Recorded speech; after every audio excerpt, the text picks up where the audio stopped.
Fuck. Shit. How's all the piss babies doing? Did I not edit it yet? Fuck, did I not save that?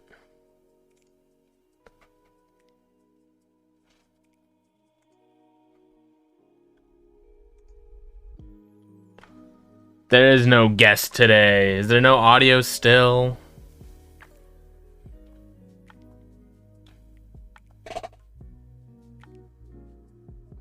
How's everybody doing today? How's the volumes on everything?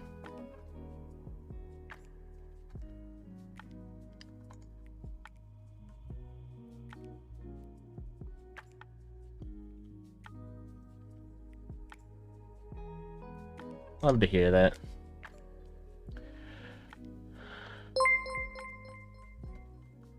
I got bored. Thanks for the follow.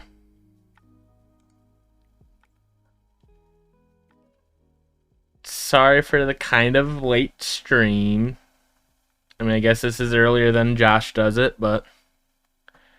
You're eating Dino Nuggets, Saturn. What brand?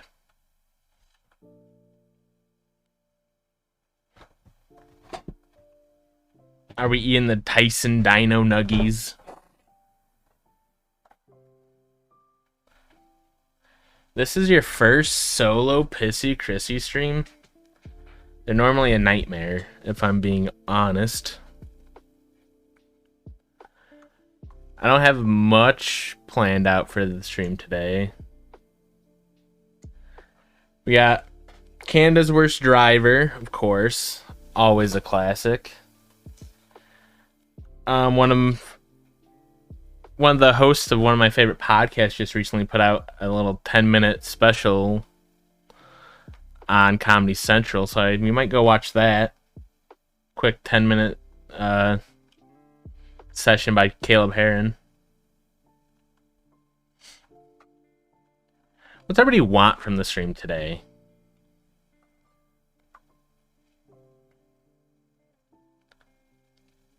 First stream ever, Jen? Well, I'm glad you're here. I'm glad you caught a good one. Did I announce that I'm live on everything? Let me go double check real quick.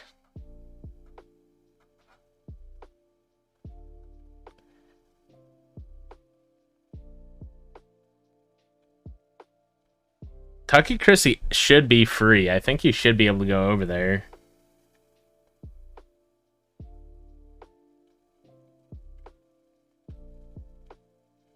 You guys got the notification on Discord?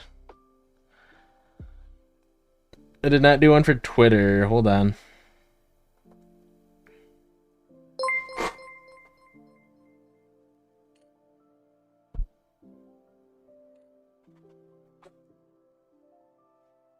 Hot girl, thanks for the 6 months subscribe. I love to see the piss babies coming back. There are no foot pics of me on Tucky Chrissy. It's me tucking in my shirt seductively.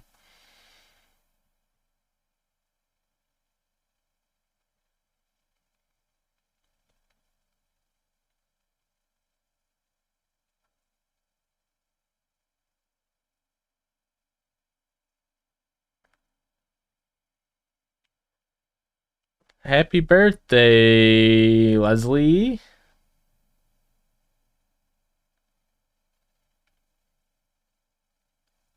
Happy early birthday. Sorry, Leslie. I'm sorry I almost missed that.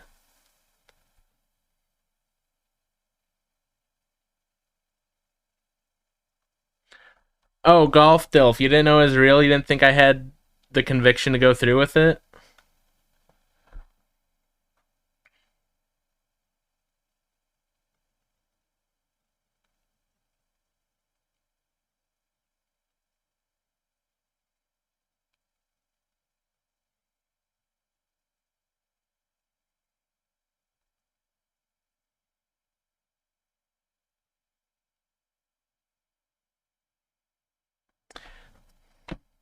Your whole year's been made.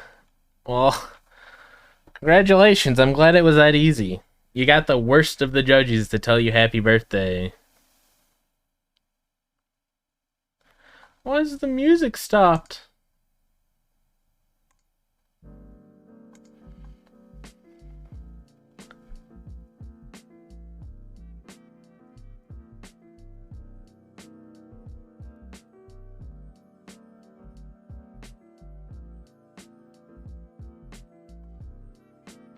We Cuban? Bro, I already... Oh, fuck. Sorry, it's already solved. I can't cube it. Frick. Oh, dang.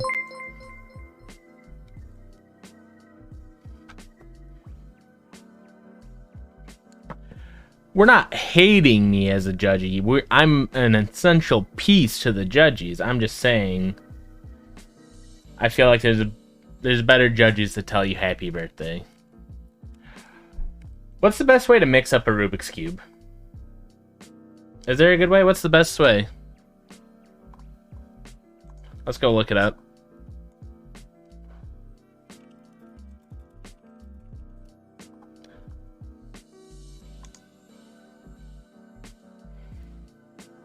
Hey guys, Dave here. Thanks for checking out my channel. If you haven't already, please like and subscribe. We're gonna get the perfect mix. This video is not about yo-yos or fixing stuff or making stuff. Today's video is going to be about the Rubik's Cube. We are on day, I don't know, feels like forever of this quarantine. And today I picked up the Rubik's Cube to alleviate a little bit of boredom. Okay. Give myself a challenge. L1, L2, R1, R2. And if you're learning up, down, left, right, up, down, left, right. The video about solving it are all over YouTube. You can find tons and tons of ways to solve the cube, so go check it out. Today's video is about how to get the perfect mix-up. Kathy, I have no idea what CFOP is. You know, the perfect mix-up, where when you scramble it so much so that no two colors are next to each other on any side of the cube. That's the perfect mix-up. Come on, buddy. The perfect mix-up, you just have to move the cube the right way. You have to just give it a good mix.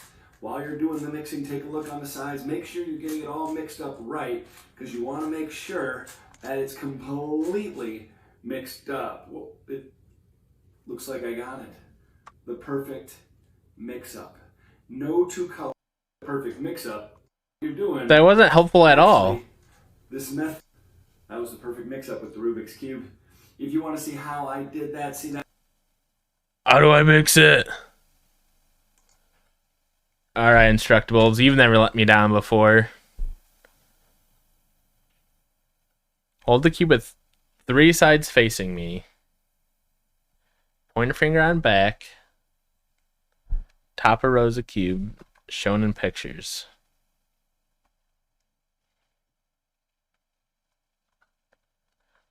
Hold thumbs in front, bottom side, middle row.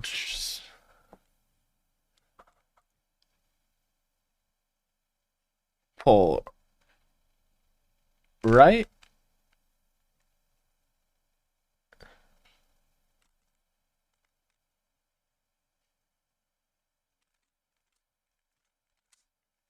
What? That was such a bad mix-up.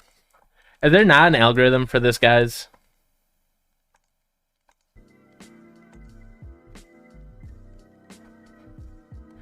Yeah, see, all I had to do was do a mix. And that's where I goofed up, boys.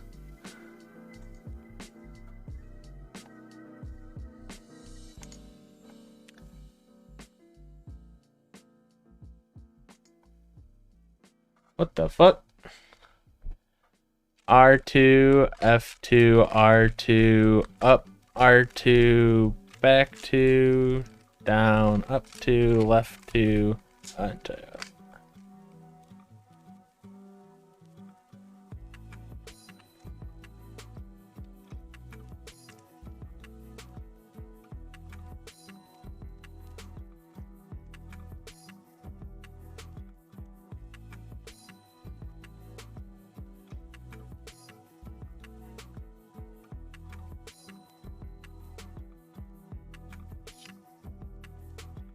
Sorry, I'm doing this algorithm, guys. I can't talk and do it at the same time.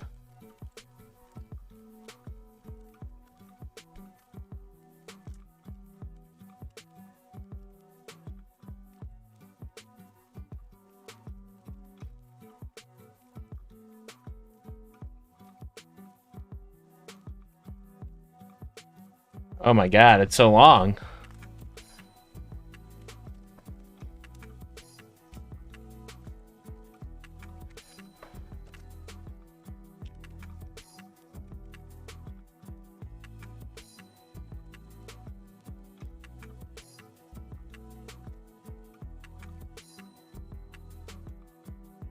Oh, God. Oh, God. So long, guys.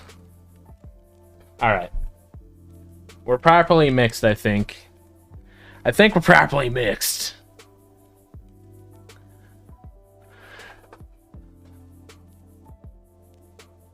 You're heading home. Oh, this isn't a good one to listen to.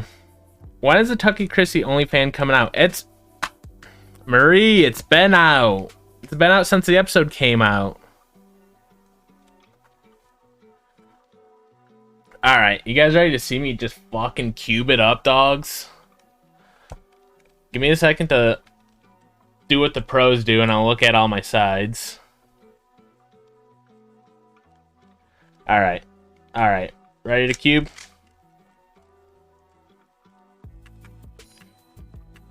Oh no. Oh no, I already goofed it up, boys.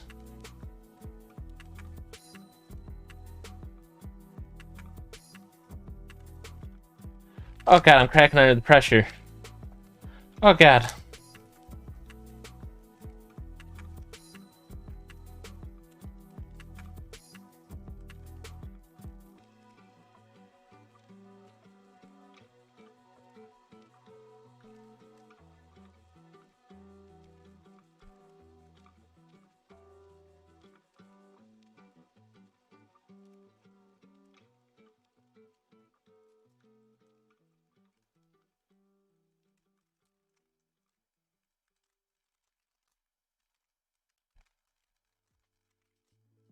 Alright, we got first layer done. We're crushing it, we're crushing it.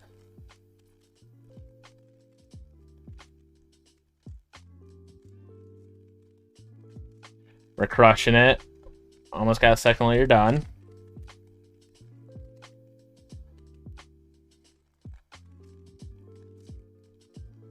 Second layer's done. Fuck. Alright. Let's get this top done.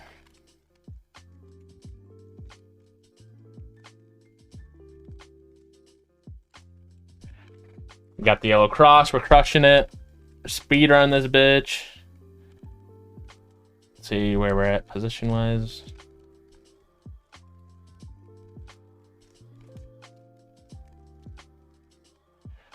Alright, we got all the tops, middles done. Wrong spot, wrong spot, wrong spot, wrong spot. Okay, they're all in the wrong spot. Correct, correct. Correct, okay. Oh, we're crushing it. Come on.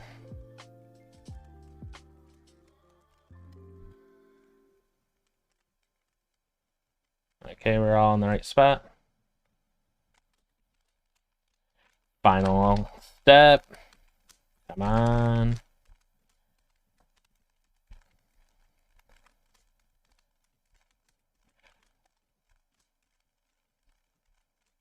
I'm gonna say I'm slow still, but guys, look how fast I'm able to do it now.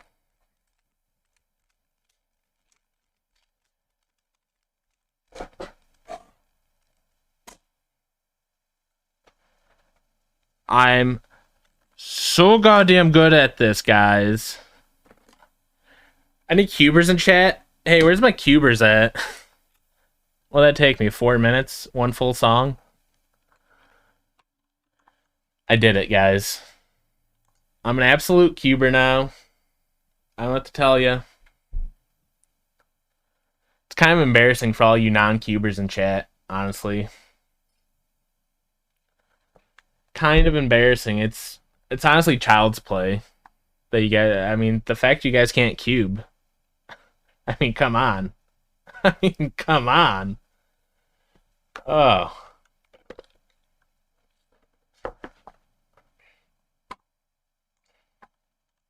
I just noticed chat's fucked up a bit, eh?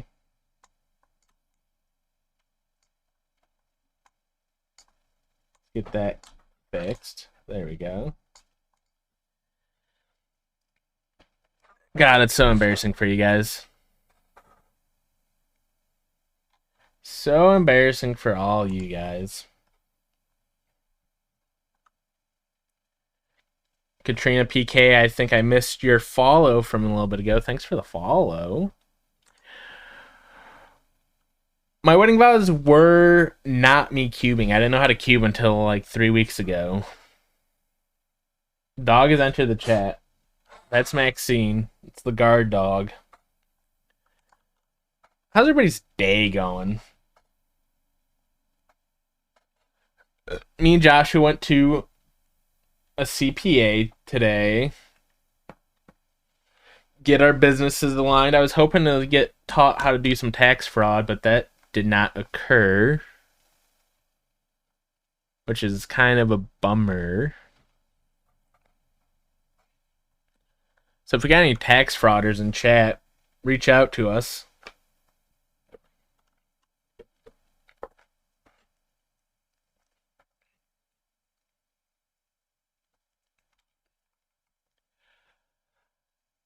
How many potatoes is 250 pounds of potatoes? We have 30 million likes on TikTok.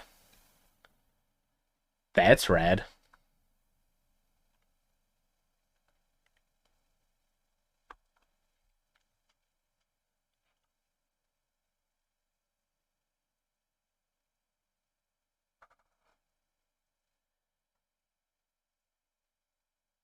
Does what count if it was an accident? Me doing the Rubik's Cube? I goofed that one. Or the tax fraud. The tax fraud doesn't count if it was an accident. If it was a whoopsies, if it's a whoopsies, you get 1 year pass. You get 3 whoopsies and then you get audited. It did suck to find out that our estimated revenue is gonna make us more wealthy than Elon Musk, which kind of sucks. Kind of freaking blows, honestly. It's like, now we're the bad guy.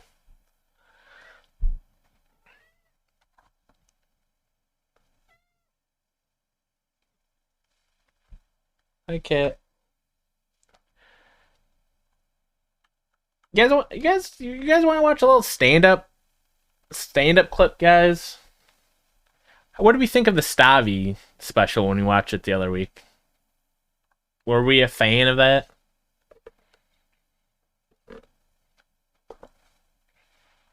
Because I got another special I want to watch. By Caleb Heron. You might know him on TikTok or Twitter. He's a very funny guy. He's a host of my current favorite podcast, Keeping Records. It's a very good podcast. You should all give it a listen.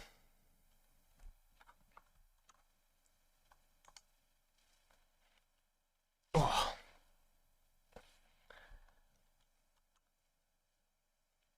Can I get a 1 if we're fine with watching this? To be out, no? Because I'm ready to watch it. We're watching it. I just want to make sure all you little shitters are prepared. Oh my God, it's good to be out, no? Woo! Skinny people, it's good to see you out. I know y'all had to skip a spin class to be here, thank you. Gotta be up early for sunrise yoga, I appreciate that.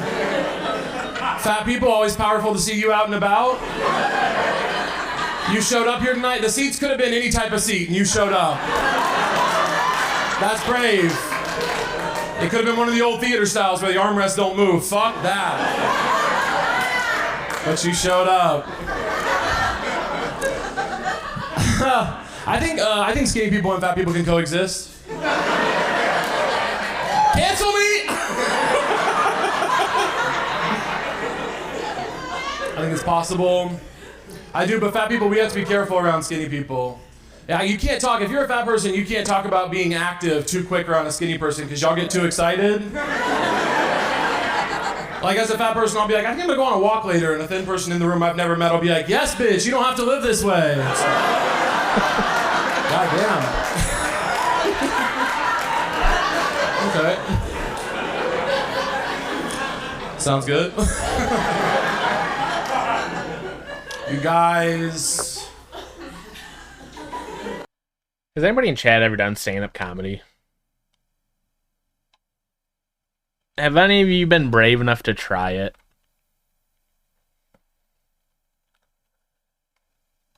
Because I feel like dream job would do stand-up comedy, but how do you do with the bombs?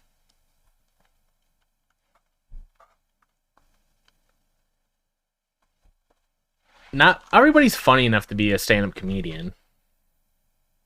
There's a lot of unfunny stand-up comedians, I feel like. Go on Netflix right now and pick like any stand-up comedy special they have on Netflix, and there's like 50-50 chance that the person is actually funny. Most of them are not funny. Good guy Goku, thanks for coming back for 3 months.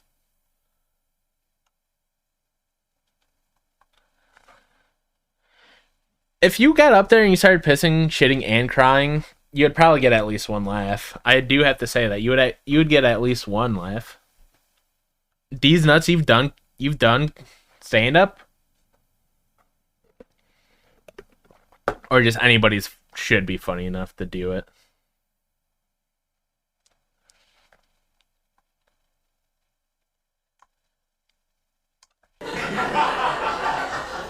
I was given a gay blowjob recently. Look, thank you, and also to you.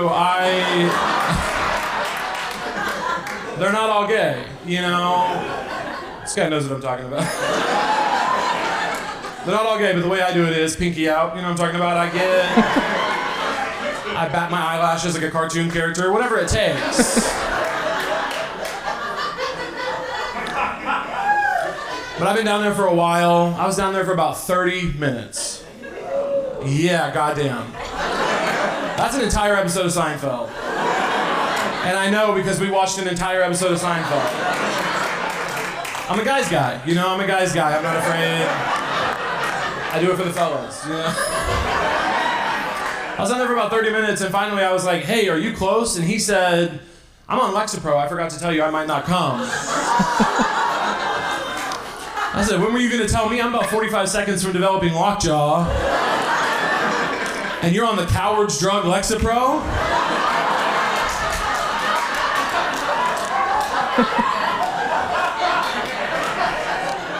Life is hard. Grow up. No. Being medicated is good. Seriously, stay on your meds. You stay on your meds. I was furious. I was like, you can't, I'm sucking dick for the love of the game? What's going on? I'm an American citizen, I have rights. You know, like...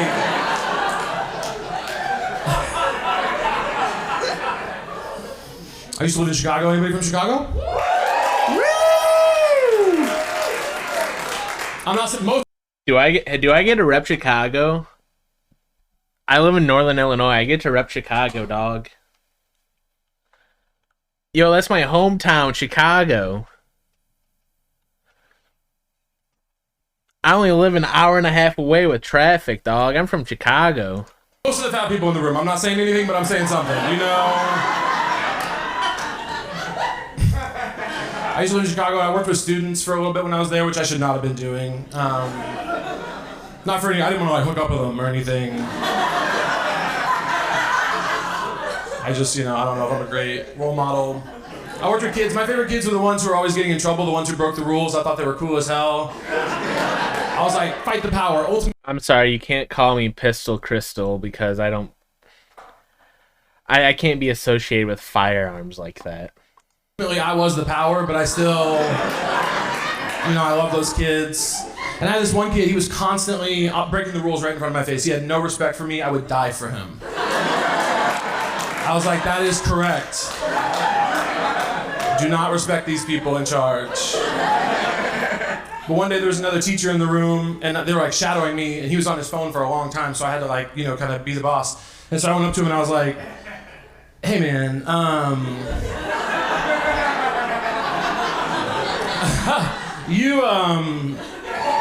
You know that I don't even care about shit like this. But, you know, why don't you put that phone away for me, all right? And he said back to me in a completely quiet classroom, probably the loudest I've ever heard anybody say anything, "Fuck you, Rosie O'Donnell."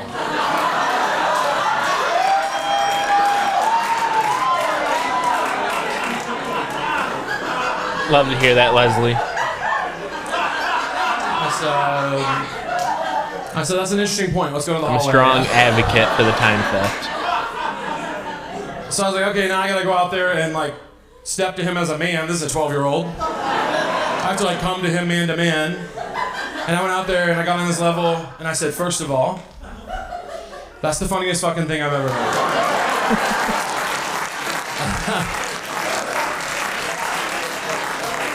Yeah, you nailed it. Fat, white, gay. Either one of us at any moment, if we so chose, could win an Oscar. You killed it when you said that, and I'm proud of you.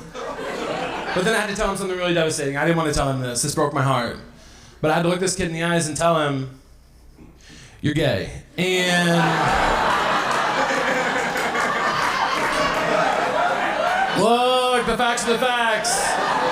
You're a 12-year-old boy who knows who Rosie O'Donnell is.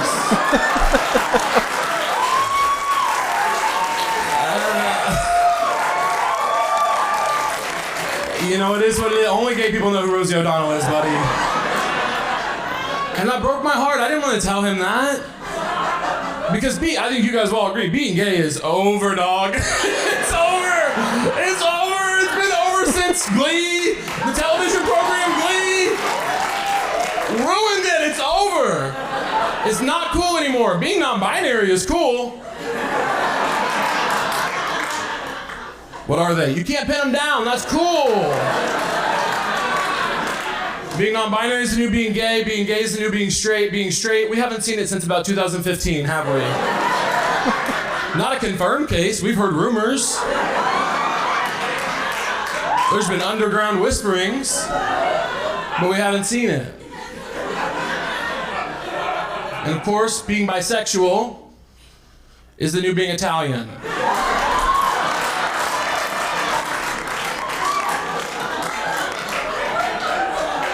A lot of wearing leather jackets and pretending to be discriminated against, right? It's like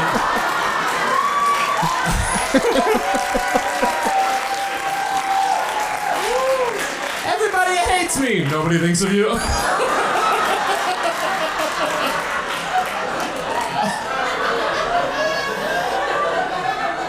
No. Bisexual people are real, for real. Maybe, I don't know. I haven't been convinced. I got picked on a lot growing up. It's fine. You should not be coming to me asking if you should quit your job. I don't know. I feel like I got a lot of catching up to do. First off, your coworker going to a restaurant for an hour isn't time theft. That's just taking a lunch break. And then I can't tell you if you should quit your job. I would love us all to be able to quit our jobs. I think, what do? You talk to people on the phone all day? I would hate that too, to be honest. And I don't know what Leslie's job is, but I would hate that too because she's working on her birthday. Or maybe her early birthday, I believe. We're all gonna quit and blame it on Christian. If you need a scapegoat, say it was that guy. Get all your bosses to listen to the podcast and say it was this guy.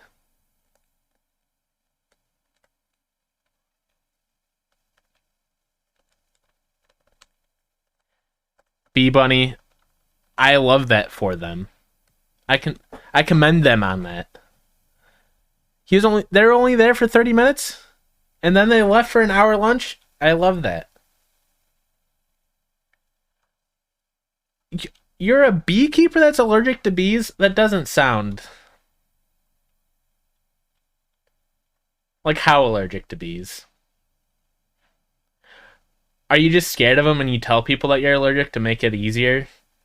Or, like, is it too old to be scared of bees as much as you're scared of them? So you just tell people you're allergic? How do you get in the bee game while being allergic to it, I guess, is what I'm trying to ask. You just love honey that much? A real Winnie the Pooh?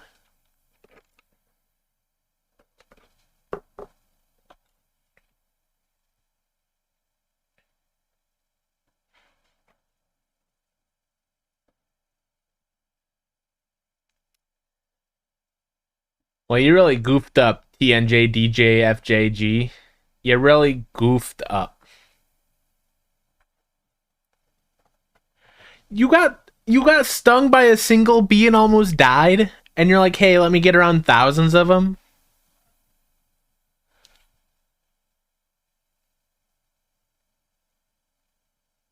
Your parents are beekeepers?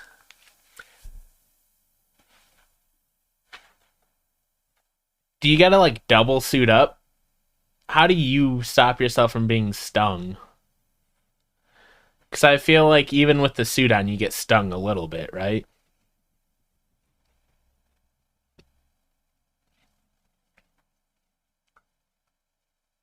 What is a normal day as a beekeeper like? I have so many questions. Didn't you say you're committing time theft on you're doing it on your own parents?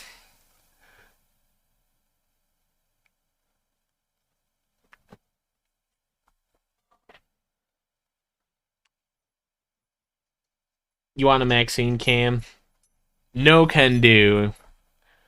She's only special when she's only sometimes in frame. Hey, Flutie. Isn't that right, Max? Tell him. Tell him. I shouldn't do that. I'm gonna get her worked up.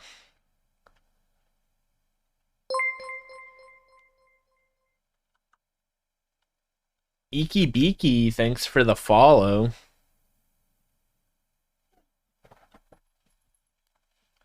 Yes, hi, Max. Uh-oh.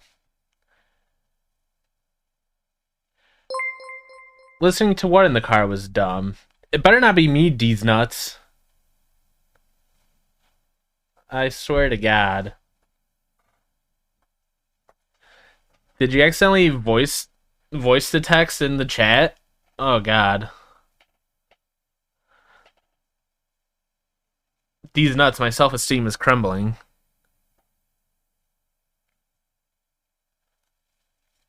Alright. That makes me feel better for you, Leslie. I was pretty worried about you. Which is fine. I start sobbing. I got picked on a lot growing up, which I'm over.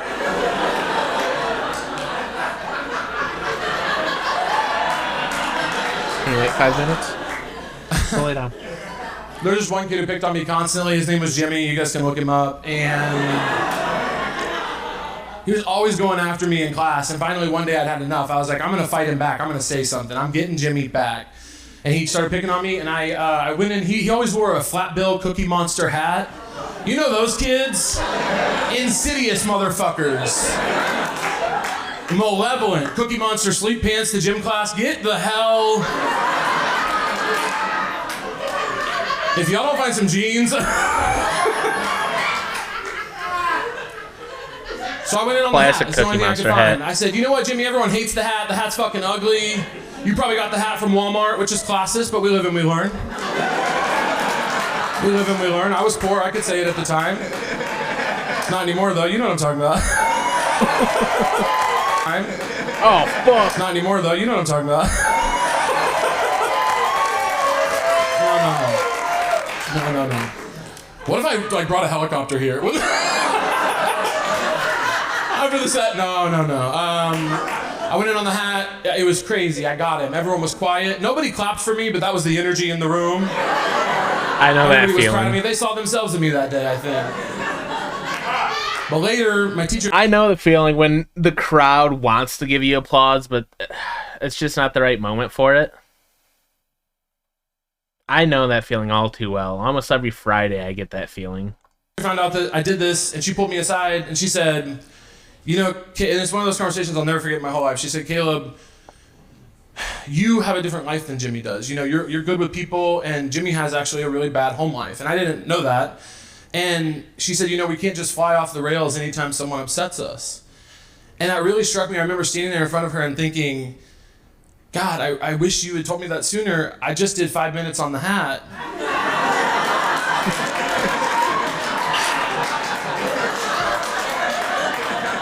You know, if I knew he had to fight his dad for dinner, I could have worked that in.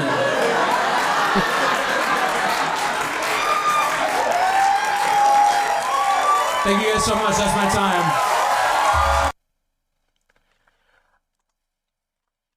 Guys, I'm sorry I'm so ADD and I made that 10-minute video take 25 minutes. My apologies. This guy is very funny. Go follow him on Twitter. I think his handle's like Caleb Says Things.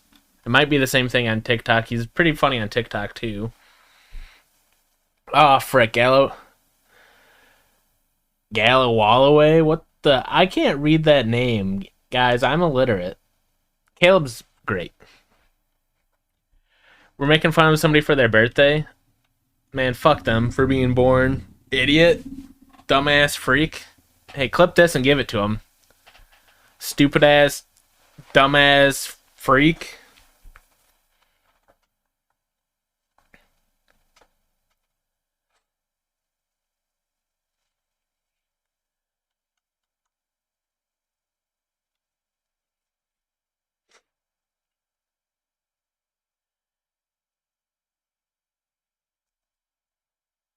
Guys, I gotta go let my dog out real quick. And then I'll be back. And then we'll be back, and then we'll watch Canada's Worst Driver.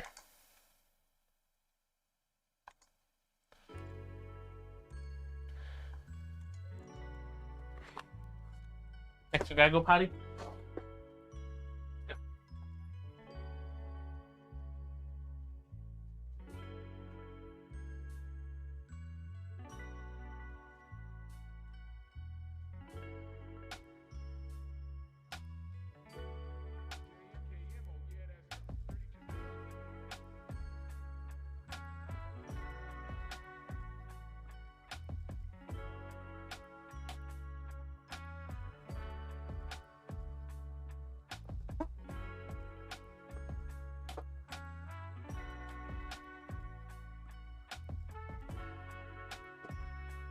Guys, don't let me forget about her. That'd be silly, goofy, wacky if I did that. We're gonna set a timer so I don't forget.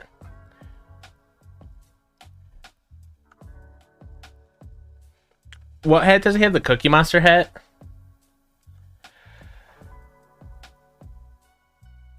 You do gotta bully them.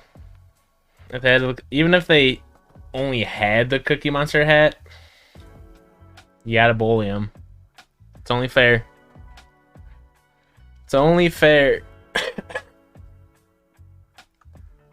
Old Ricky, what do I want for dinner?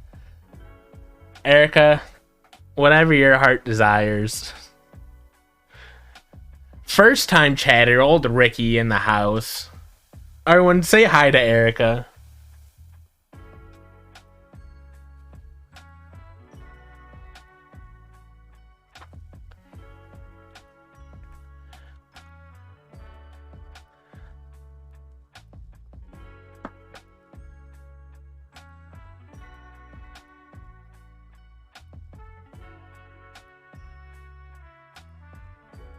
Wait, who's Seth? Who's Alex? Guys, is this all going on?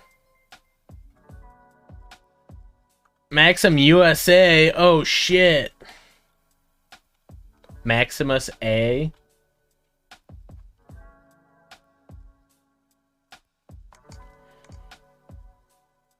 I'm Alex, your brother Seth.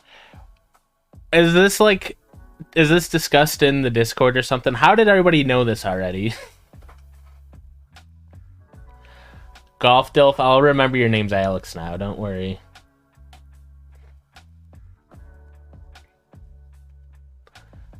Well, hold on, Leslie. Not the best judgy. Just one of the better judges.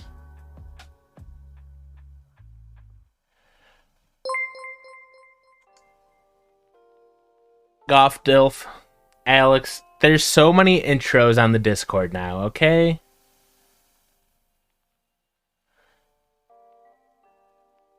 Guys, I missed the Discord for like 3 days and I come back and there's just so much background knowledge that I feel like I missed out on. It's like watching I'm glad you love the podcast. Oh, Ricky, I don't know. Did you texted me. Oopsies. Eric, I have no clue. I have no clue what I want. What are you in the mood for? Do you want to cook or do you want to pick something up? We don't have Popeyes in our area.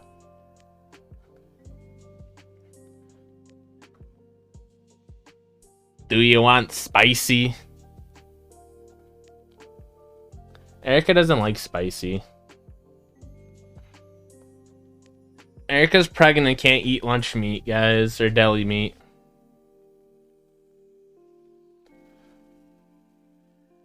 We don't have Five Guys. That sounds really good, Barbs. George, tell everybody hi.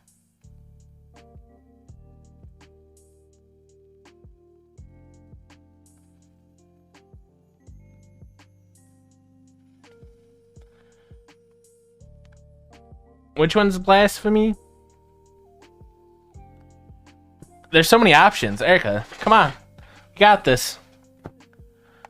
Red Lobster. Big no from me on that one, Chief.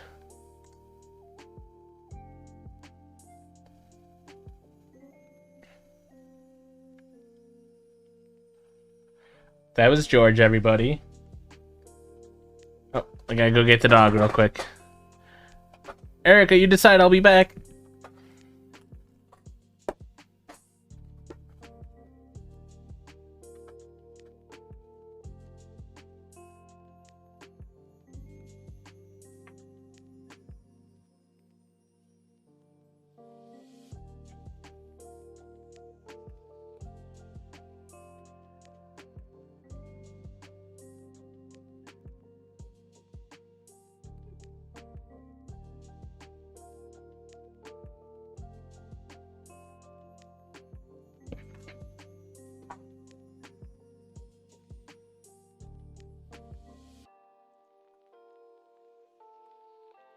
All right, what have we talked about here?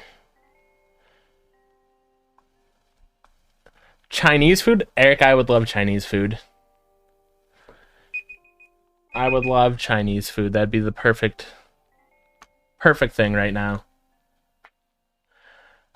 Your cat's name is George too? George is a good name for cats.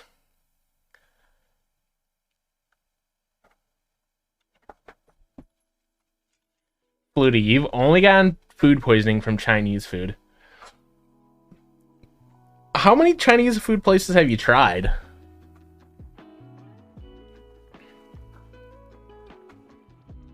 What's your Chinese order?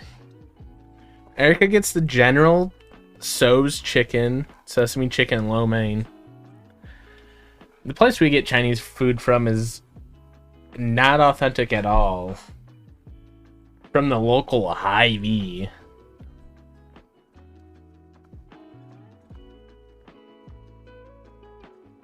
You gotta give your animals human names. It's either gotta be human or it's gotta be so absolutely absurd. No one wants a, like, Spike.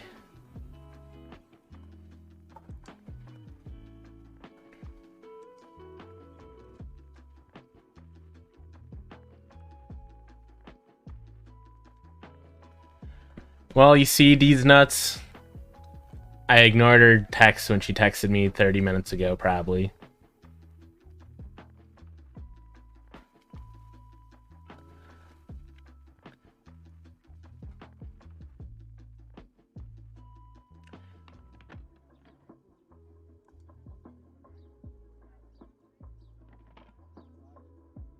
Thanks for stopping by, Leslie.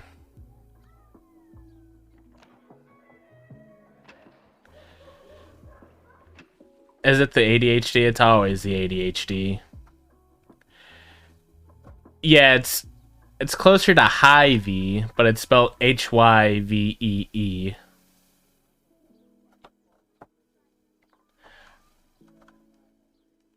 It's pretty good. It's mostly a grocery store, but they got a little food market thing that's pretty good.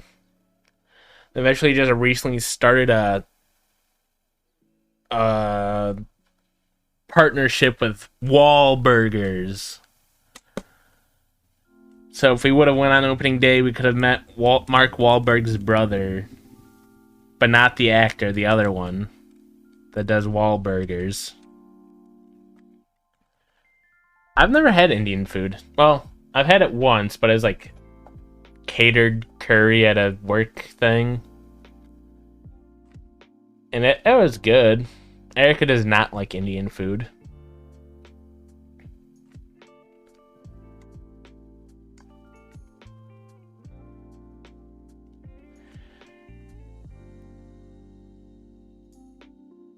Barbs has a very important question for us. Do you like Five Guys or Culver's Burgers better?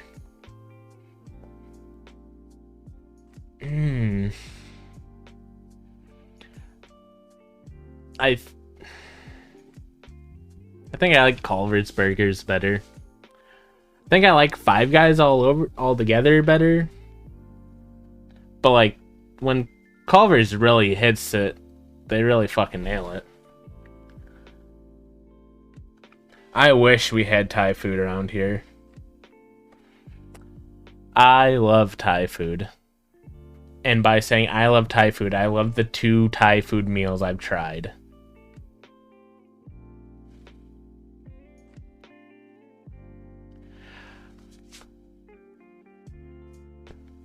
I think Culver's gets like they do really thin patties, so Culver's burgers get like crispier, which I really like. But like the quality of Five Guys is really good. Bunny, go have a drink unless you're working. It's a hard kombucha. Hey, we care about our gut health around here, dog.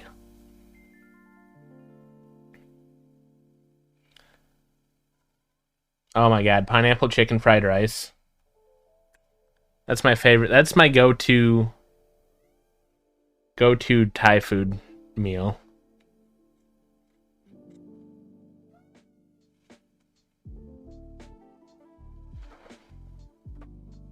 What do you want, George? I'm hungry now.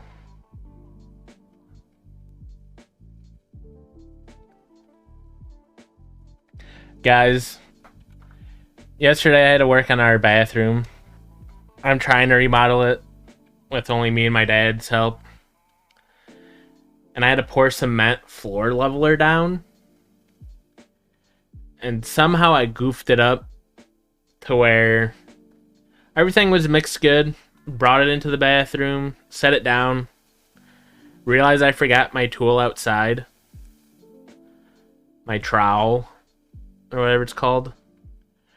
Went outside, came back in, and my bucket of cement had already hardened to where I couldn't even pour it anymore. And like fucking 4 minutes. We have 2 cats. This is George. George, say hi. So now I just have a 5-gallon bucket of cement on my porch, guys. How do you get rid of a bucket of cement?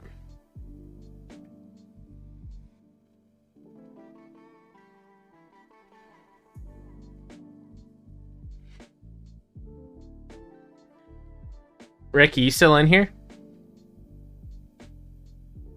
Make it an art piece. Smart.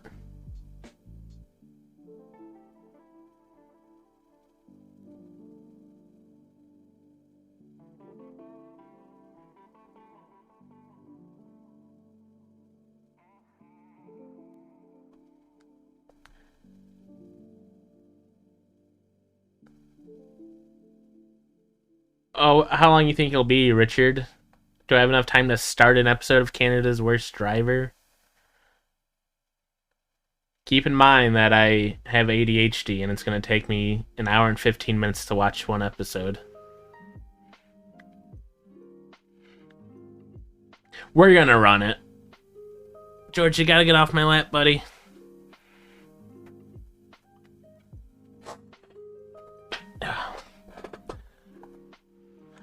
Let's go watch some Canada's Worst Driver.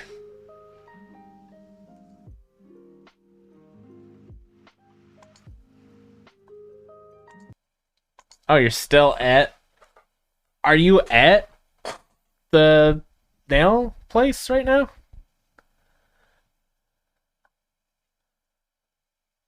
See you in a bit, these nuts. Well, Flutie, I'm about 24 hours too late to do that now. I really wish you would have had the foresight to tell me this a day or two ago. Floaty is a romantic. Ow! Ow! You getting feisty, George. All right, let's. Hey, well, Hey, Erica, turn up the volume and let everybody at the salon watch with us.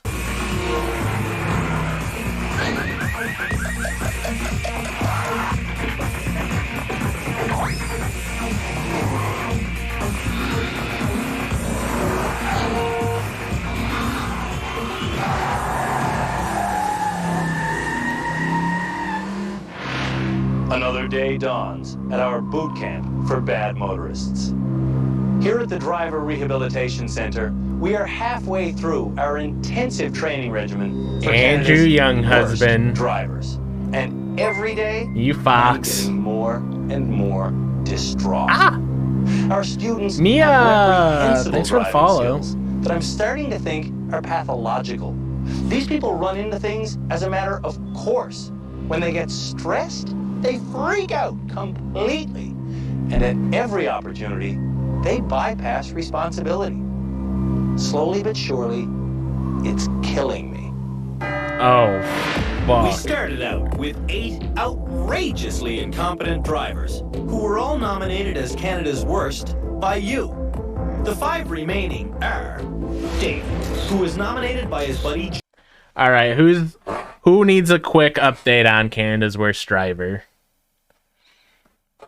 I feel like I have to do this every episode because it's never the same group here. All right, Canada's Worst Driver. Right now, there's 5 people that are still in it. They're all have been voted by their friends as being like terrible drivers, and now they all have to basically drive through different obstacle courses every episode. And whoever is the most improved driver at the end gets voted and goes home. So it's kind of the opposite of most like contestant shows like this where the best stays. This one, they're looking for the absolute worst driver in Canada. We've had some crazy people. Definitely had some crazy people in this show. But I have theories behind everybody. This first person, competent drivers, who were all nominated This first person as right Canada's here, worst by you. I think The is 5 remaining are Dave, who was David right here. I'm almost positive his parents didn't know how to drive, where he grew up in a city. And he only learned how to drive from watching TV shows and movies. When he starts driving, watch him. He kind of does this thing when he drives, like you would expect in a movie. nominated by his buddy George. David thinks this will be an unlucky year for him, and so far, he's right. Heather was nominated by Heather's just old as shit. She really shouldn't have a license. She's way too old to be driving. She's too nervous. She needs to not be on the road. her husband Ernie. If something Heather's why we should be doing yearly driver's tests for old people. is in plain view, Heather might still run it. Then there's Chris. Chris, he's about to fucking break. Every scene with Chris, he's on edge. He's about to murder his wife. Ulysses of Gallifrey, thanks for the resub, 2 months. Wow. Hubba wooga wooga. Is Gallifrey, is that Doctor Who? Do we have fucking nerds in the chat? Oh shit, do we have a bunch of fucking nerds in the chat? Oh fuck. His wife Michelle put him in the worst driver doghouse. Good boy, stay. Chris has some very basic issues, like he can't go in a straight line. Tell him, Bimbo Rat. Elena was nominated by her pal. Madalena's only here because her uncle's a producer. Everything she's doing, she's acting. She's not this bad at driving. She's trying to make it in not Hollywood, but whatever. In Vancouver. Where's the big city where everybody acts in Canada? Vancouver, British Columbia or something? She's trying to become a star up in Canada. And you're going to see she's an actor, and we all know that she's a plant. Jennifer. Madalena's insurance costs her parents $25 a day. Which brings us to Manuel. Manuel just has an undiagnosed anxiety disorder. Who is not Look at the wrinkles on his face. He can't calm down. nominated by his co-worker Alex.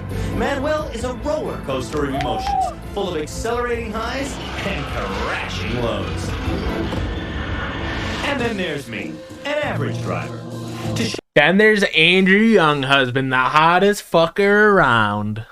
Show how easy car control really is, I maneuver through every course our students mangle.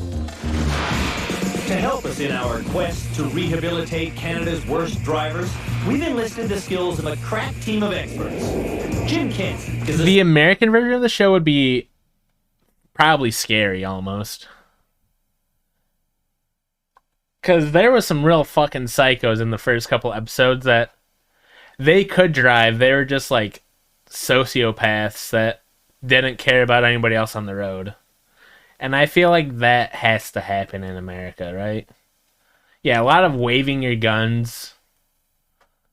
syndicated auto journalist. A lot of rolling If you're coal. going somewhere you don't want to go, why would you want to get there any Celia, thanks for the follow. At Young Drivers of Canada, Scott Marshall instructs the instructors. See you later, Richard. Stop and start again. Didn't happen.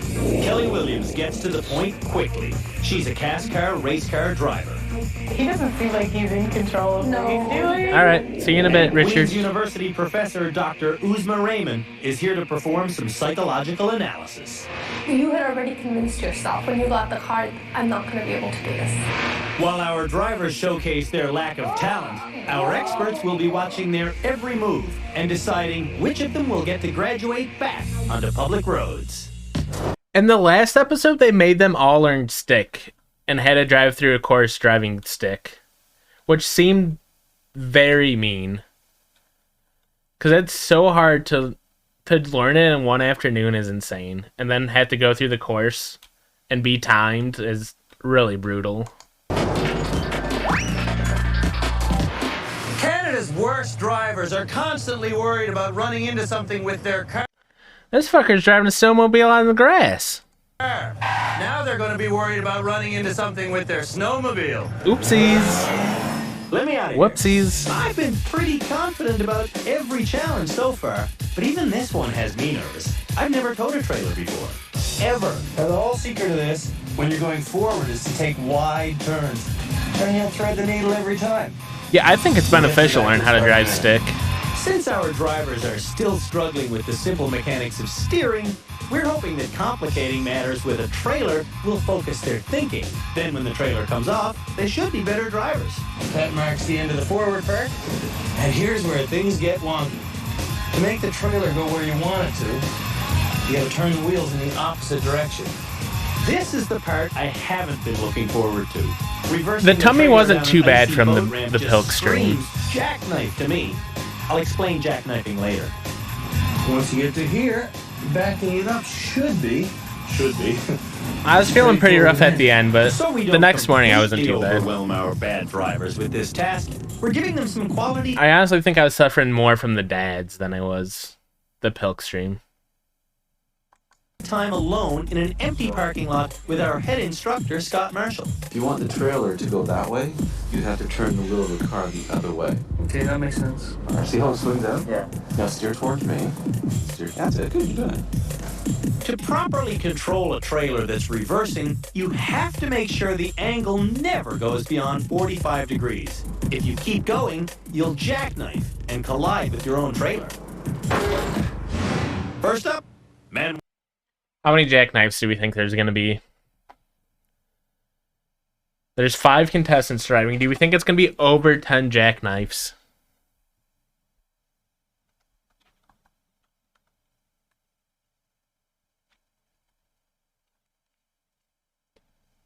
Over or under 10 jackknives?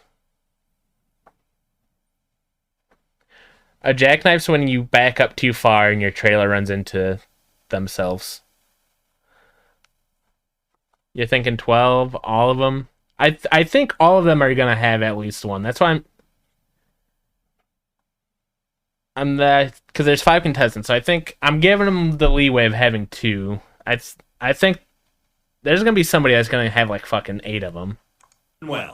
Manuel's periodic bouts of progress are repeatedly undermined by avalanches of emotion. Settle down, man. These fuckers can't drive through a tunnel of boxes. Do we really think they won't jackknife? Well, you're starting to get a little bit flustered. Okay? Yeah, I feel idiot. I feel stupid because other people can do it. Why can't I not do it? So, will the hitch be a drag? Yeah, no. I cannot do that like that because the wheels are gonna touch. Manuel is either slipping through the cracks by accident, or he really is getting better. Yeah, that makes sense. Careful. He glides through the forward section with ease. If I wanted to go... Wait.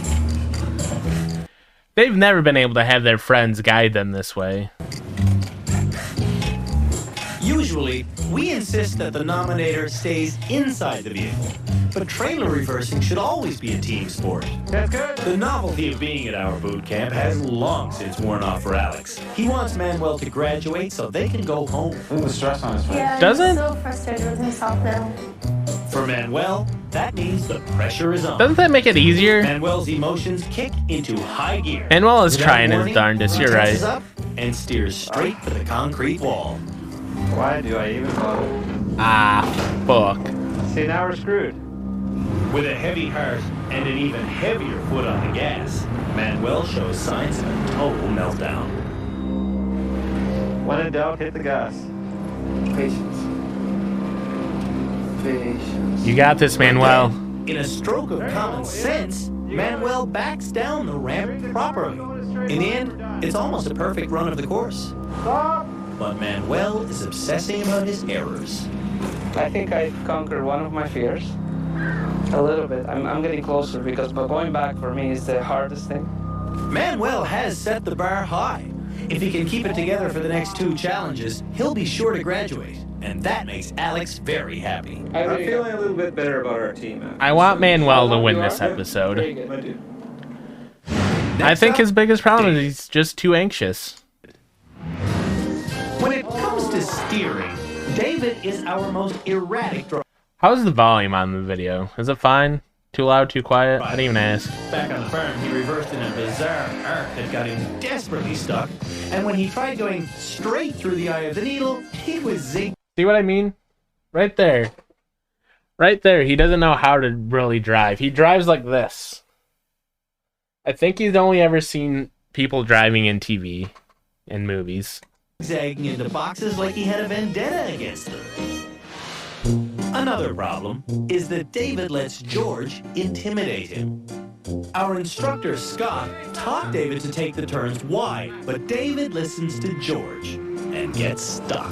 I don't know how to do this, man. George continues making matters worse by being his old grabby self. I'm not starting that way. Yeah, and that's what I was just thinking on the last contestant. Like, if your partner doesn't know how to drive a trailer,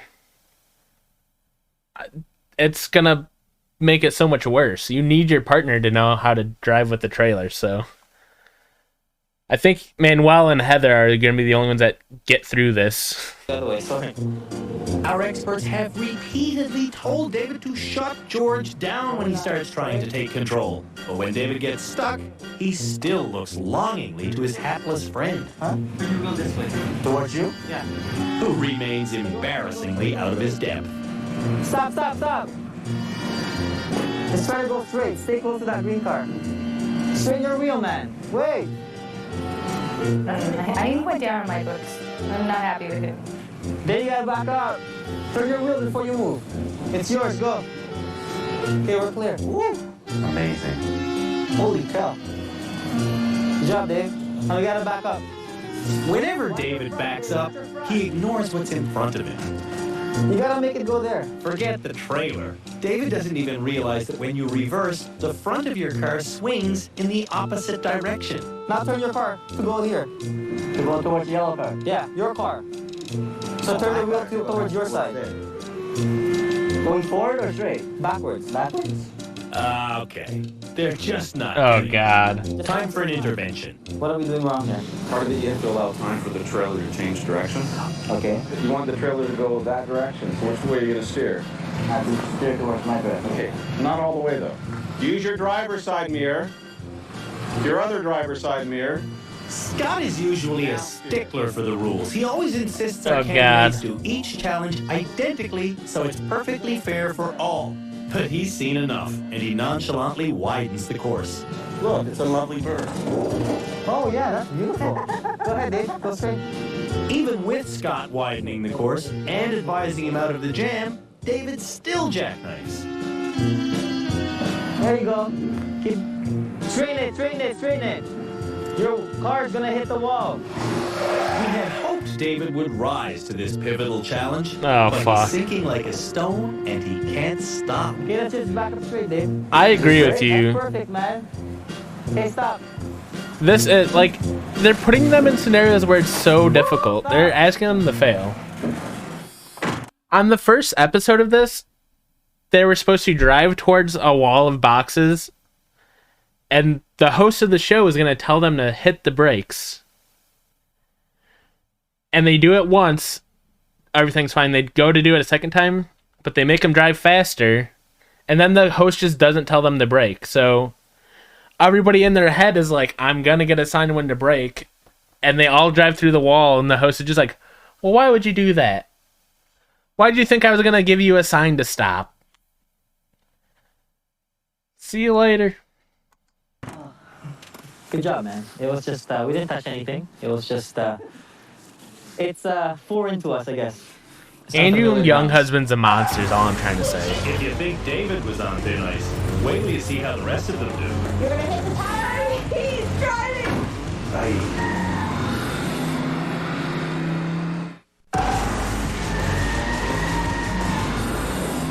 Canada's 5 worst drivers are taking our trailer towing challenge. They have to go forwards and backwards through our twisted course, which ends on a downhill ramp. Oh my God. Now, Chris. He got his license 13 years ago, but then lost his nerve and stopped driving. So, Chris, here you go. You're in a rear-wheel drive. Chris is about to crack. Just watch his demeanor. I feel like it's taking everything he can. Yeah, he lost his nerve. He's about to lose it. Sports car, you got a trailer. You're going down that way. Michelle's going to be out of the vehicle for this. She'll direct you from outside, let you know how much space you have. All right. Have a good run. The clock is on. Be safe. Thank you. There's something. I guess it's the fact there's nothing behind his eyes. Chris is scary. Chris is serious about becoming a good driver. He's taking our private lessons, he's practicing fundamentals, and he's starting to believe in himself. Straight. On the forward section, Chris gets through without a hitch. Now for the dicey part. Chris is famously bad at reversing. In our second show, he spent 45 minutes trying to back out of a dead end. And when he reversed our pickup truck, well, he went backwards all right. Can you see out the mirrors, Chris? Have you been looking at your mirrors at all? No. Now with the trailer behind him, Chris is Better watch in your a tone with bind. Chris. Chris? Yeah. Where are you going? Well, I'm trying to get the asset turned around. You're gonna hit the tires! What? What tire? Pull up and start again. What tire? Chris is another driver who forgets his front end when reversing. Do you see where your trailer is? Yeah, I know, but I got a problem here. You want your trailer pointing that way, right? Yeah. Chris knows what he needs to do, but he has no idea how to do it. He starts to jackknife in attempt after attempt. It looks like the tail is wagging the dog. He's so close to breaking. Wheel the right way. Here's the back end. It's like totally opposite of what's happening. Very good. Get your skidoo in the water, sir. I can't believe there hasn't been more niggling jackknives. around for nearly 20 minutes, and sheer mental exhaustion is taking its toll on his decision making. No. Wrong way. Some of the time. Pull forward a little bit. After nearly 25 minutes, Chris slides down the ramp, looking like he'd rather slide into bed for a week's recovery. I have some shocking news for you. What's that? That's the cleanest backing of the day. It gave me a split migraine, but yeah, I guess I did it. Did you really? Did that hurt you? My head hurts. You did good. I tried. You did good. I'm proud of you. Next up is Heather. Heather's been having issues with her husband. Turn the wheels the other way. This one also might. I think they probably have traditional values, if you know what I mean. I think this one probably caused some issues at home. In our last episode, Ernie doesn't seem like he's probably that cool of a guy at home. Ernie got so frustrated by his wife's ineptitude, he took a time out in the middle of our reversing challenge. Let me out. But Ernie apologized, and they kissed and made up. Get it up here.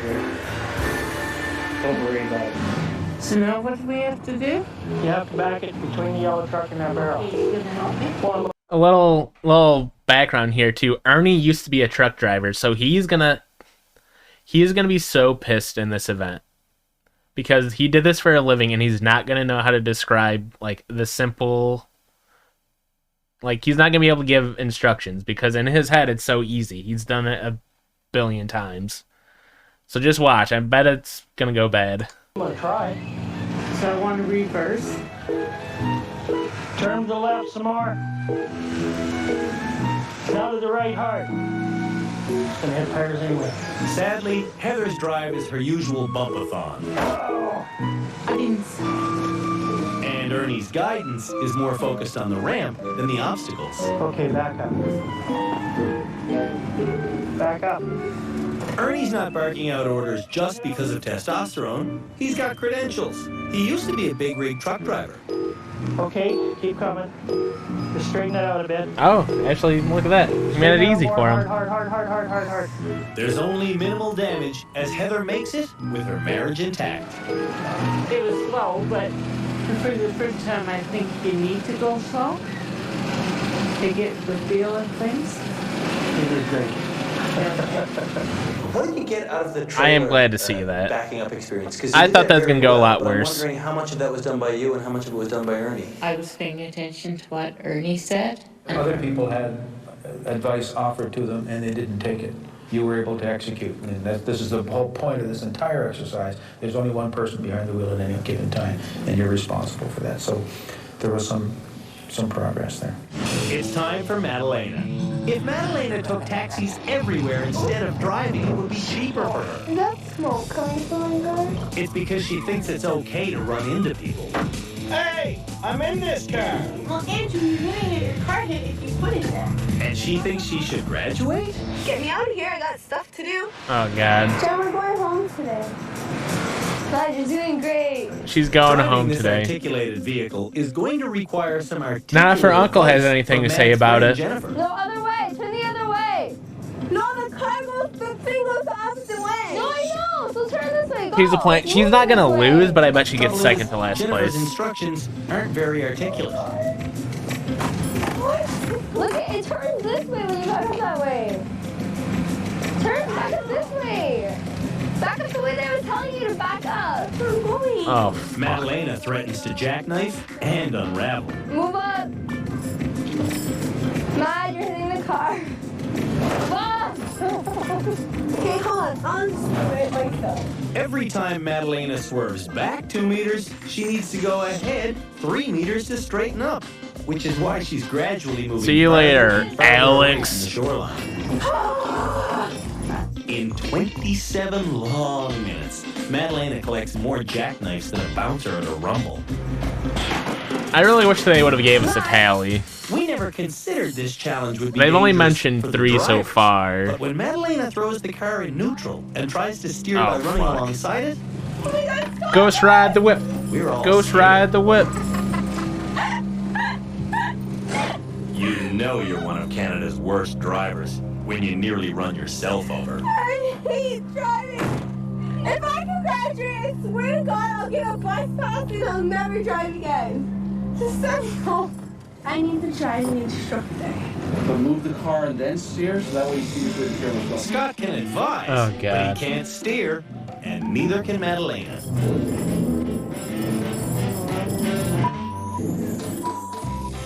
Move up more. Okay, hold on. Move up more. Just don't pop for a second. Oh, Jesus. Could you stop? How long has it been? Like 3 hours? Oh, God. 15. We're at the 39-minute mark now, and unfortunately, I think spring might break before that snowmobile gets launched. Guys, come here. We're going to talk Madalena into this, okay? She's proven that she can't do it on her own. Let's do it with somebody. Reverse. Turn the wheel over. The other way. Oh, God. We're going to get you in there. While you're moving, turn the wheels the other direction. Madalena may be desperate to get off the show, but we reward results, not effort. This test took Madalena 48 minutes, and she's only done because we let her cut corners. And stop. We're going to call it good. You're in. You got 2 wheels on the ice. We're going to call that in. You going to be renting a trailer anytime soon? How? No. Are you out of your mind? 2 wheels on the ice was the command. You pulled that off. They're on ice, yeah. 2 wheels are indeed on ice, so... Beautiful. Beautiful. Couldn't have made Oh, it any Jesus better, Christ. I guess. That looks excellent. I'm ready to go. The shocking part is Madalena's reversing is improving. I have problems reversing. About 95% of my accidents, or bumps I like to call them, have been made during backing up attempts. Beware of any driver who puts quotation marks around the words backing up. Like, I was absolutely, like, trying. Like, I agree you were trying. Thank you, Scott. Like, I was there, like... I agree. So if it doesn't work, you prove to yourself, this gets me frustrated and flustered. You need to do anything different. Mall parking is like chess. All mental strategy, never physical. Unless you're one of Canada's worst drivers.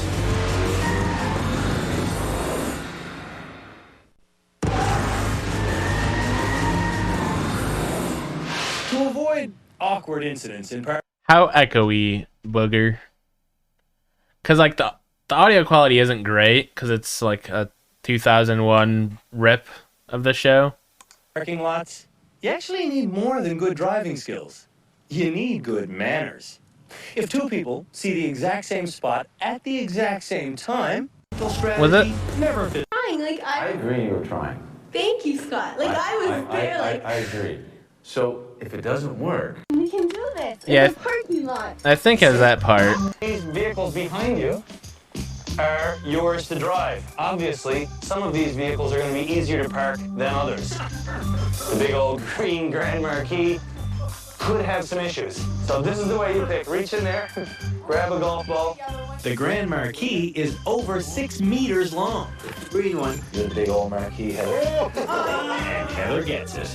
Madalena, you get the blue Tempo. Get the purple Tempest, my friend. Chris, it's a good thing you know how to drive, buddy, because you got the big old station wagon. That means you are in the Honda Accord. Chris is going to crush this one. He's drove a station wagon a time or two before. Give him a nice wooded road and a station wagon, and he's got this. Have a winner.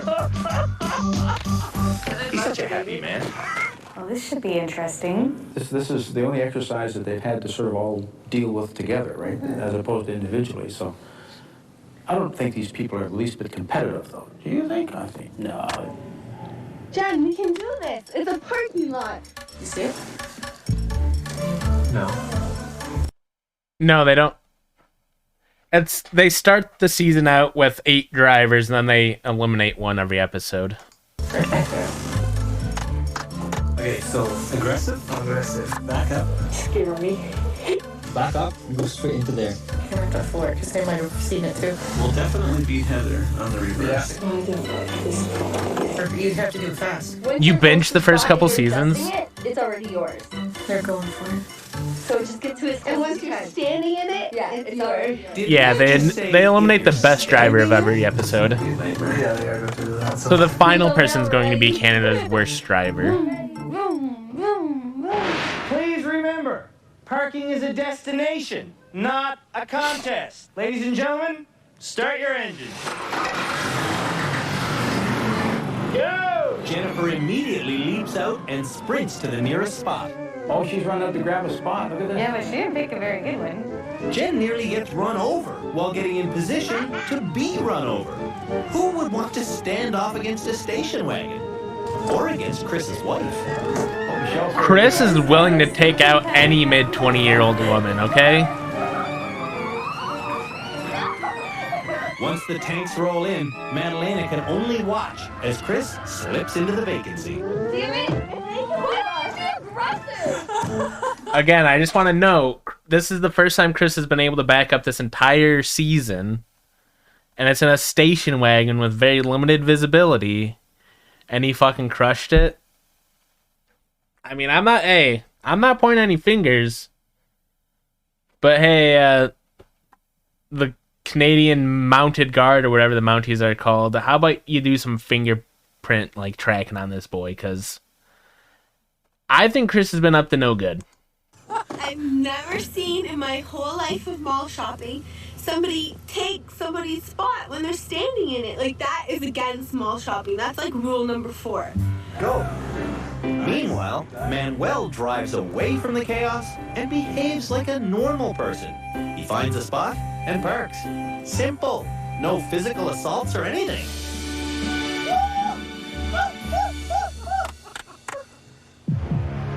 Three drivers wait to park, but there are no available spaces. Mercifully, 2 shoppers return to their car. The first 3 rules of driving, I'm first to go at this 4-way stop. You can always turn red on red. Of mall driving. At a 4-way stop, I'm first to go. Pedestrians, kind of keep an eye out on them. You still kind of have the right of way because you're in a moving vehicle, so fuck them. And then third, you want to park as close as possible to the door. And then number 4 is that if you're standing in the spot, you get to take that spot.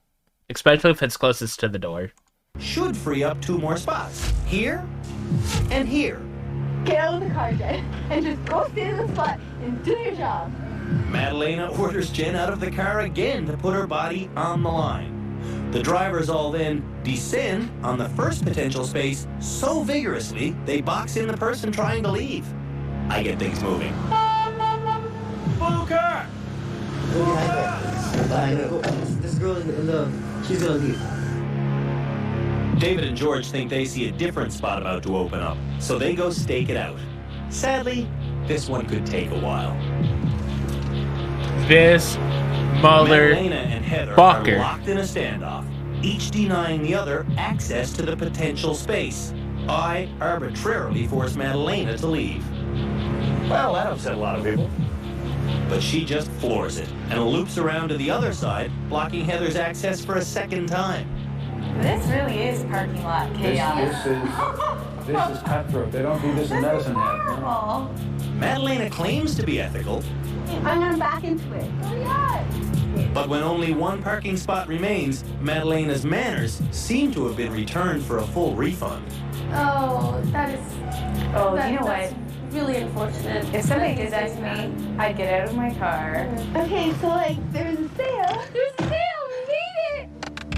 When the final shopper leaves, it's a game of musical chairs. There's 1 spot left and 2 cars that want it. David's been waiting patiently for this space. Pull ahead, pull ahead, pull ahead. I'm so confused. Mood now and taking a page from Madeline. Chelsea, this is Canada's worst driver. It's a driving contest show to see who the worst driver in Canada is. A la Canada's worst driver. Right now, they're in a competition to prove that they can park in a parking lot. But I guess there's only enough spots for everyone minus one contestant to park. So now I guess they're making it dramatic. I don't know how them racing to get the last spot makes them the best driver. I would almost argue that is the opposite of what they should be doing in this contest. Hello, Polio.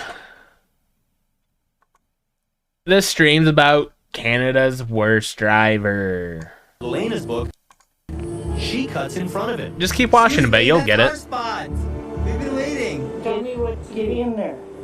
David righteously feels the space is his. So while Heather tries squeezing in, David swings around. Oh, God. Oh, God. Oh, Paul, you don't know about our podcast? Oh. Well, I'm Christian. I'm one of the members of the Judges Podcast. We're a podcast that finds Reddit stories. We talk about them, we judge them, we guffaw. And every Wednesday we stream, and you happen to end up on here. I wish Sharni was here to vouch for us, because they are another viewer that randomly stumbled upon us and stayed, and now is a big piss baby. That's our fans, the piss babies. You're always welcome to be piss baby. Maybe go check this week's episode. It was a great episode. We're everywhere. We're on Spotify, we're on YouTube, we're on Google, we're on Amazon. Wherever you want to listen to us, you can find us. Well, I'm Pissy Chrissy. That is my nickname.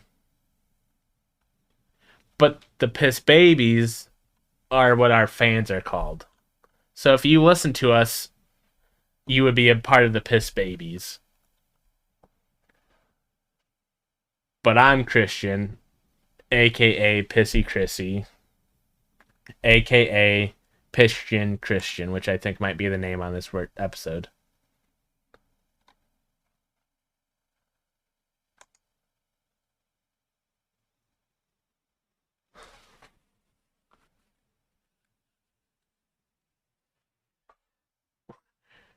Well, you think that's a big ask to have our fans want to be called piss babies?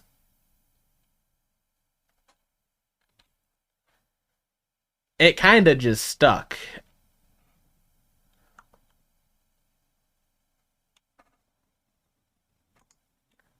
All right, we're gonna watch the rest of this competition. Then, Polio, if you're sticking around,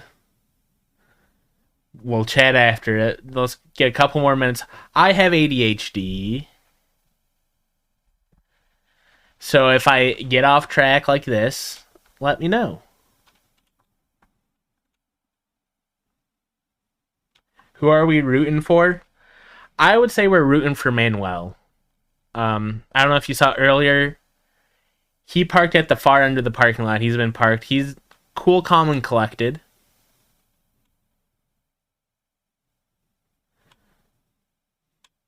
I mean, I will siphon gas if you get close enough to where I live.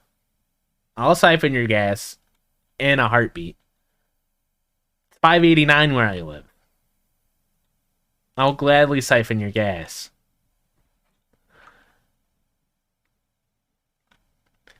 Anybody that's not here, we're rooting for Manuel. Anxious person. You'll see him as soon as you see him, you'll know that's Manuel because he's so anxious. We're not rooting for Chris. Chris has murdered somebody. He got given a station wagon and he parked it with no issue. He's murdered people before. Heather's an old lady. Natalie's an industry plant. Her uncle works on the show. We all know she's a fake contestant. She's not a real contestant. And then David, his parents didn't teach him how to drive. So all he knows how to drive is from movies, and he drives like this. That's all you need to know. We're caught up on the show. Let's get back into it. Is ignorant. Oh, George, nice talk. Okay, they get like so many negative points there. Wow. For not true and basic David. I mean, I guess technically they're conspiracies, but I would say they're all grounded in reality. Okay. I feel bad for Heather. We should be courteous and give the old people the spots. Yeah, whatever. It's a competition, man. Keep going. Are you playing another spot? I feel bad. You should feel bad. You stole the old lady's spot, man. We should give her it. You should. They should, but they don't give Heather the spot. Whatever happened to respecting your elders? What's the idea? What's your idea? You stole the spot from us. We were waiting. We were signaling. Madalena and David's actions have been immoral, yet they're as proud as peacocks. Nice try, though. Manuel, on the other hand, has serious integrity. Heather? Manuel. Manuel pulls out and shows the younger people what decency looks like. It's alright.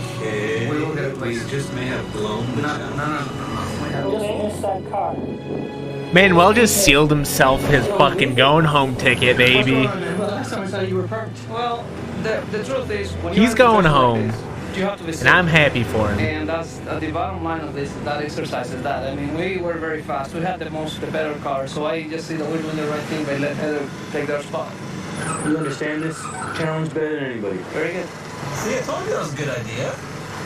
There is no winner and loser. That's right. That was the final instruction I gave to people before they went, is parking is not a contest, it's a destination. Thank you for getting it. After the next challenge, one of Canada's... That absolutely was top 10 most emotional moments. That could have been on an anime, like an anime AMV emotional moment compilation. Not Polio. You got the wrong idea, dog. Manuel is not a pussy. Manuel is the only cool fucker there.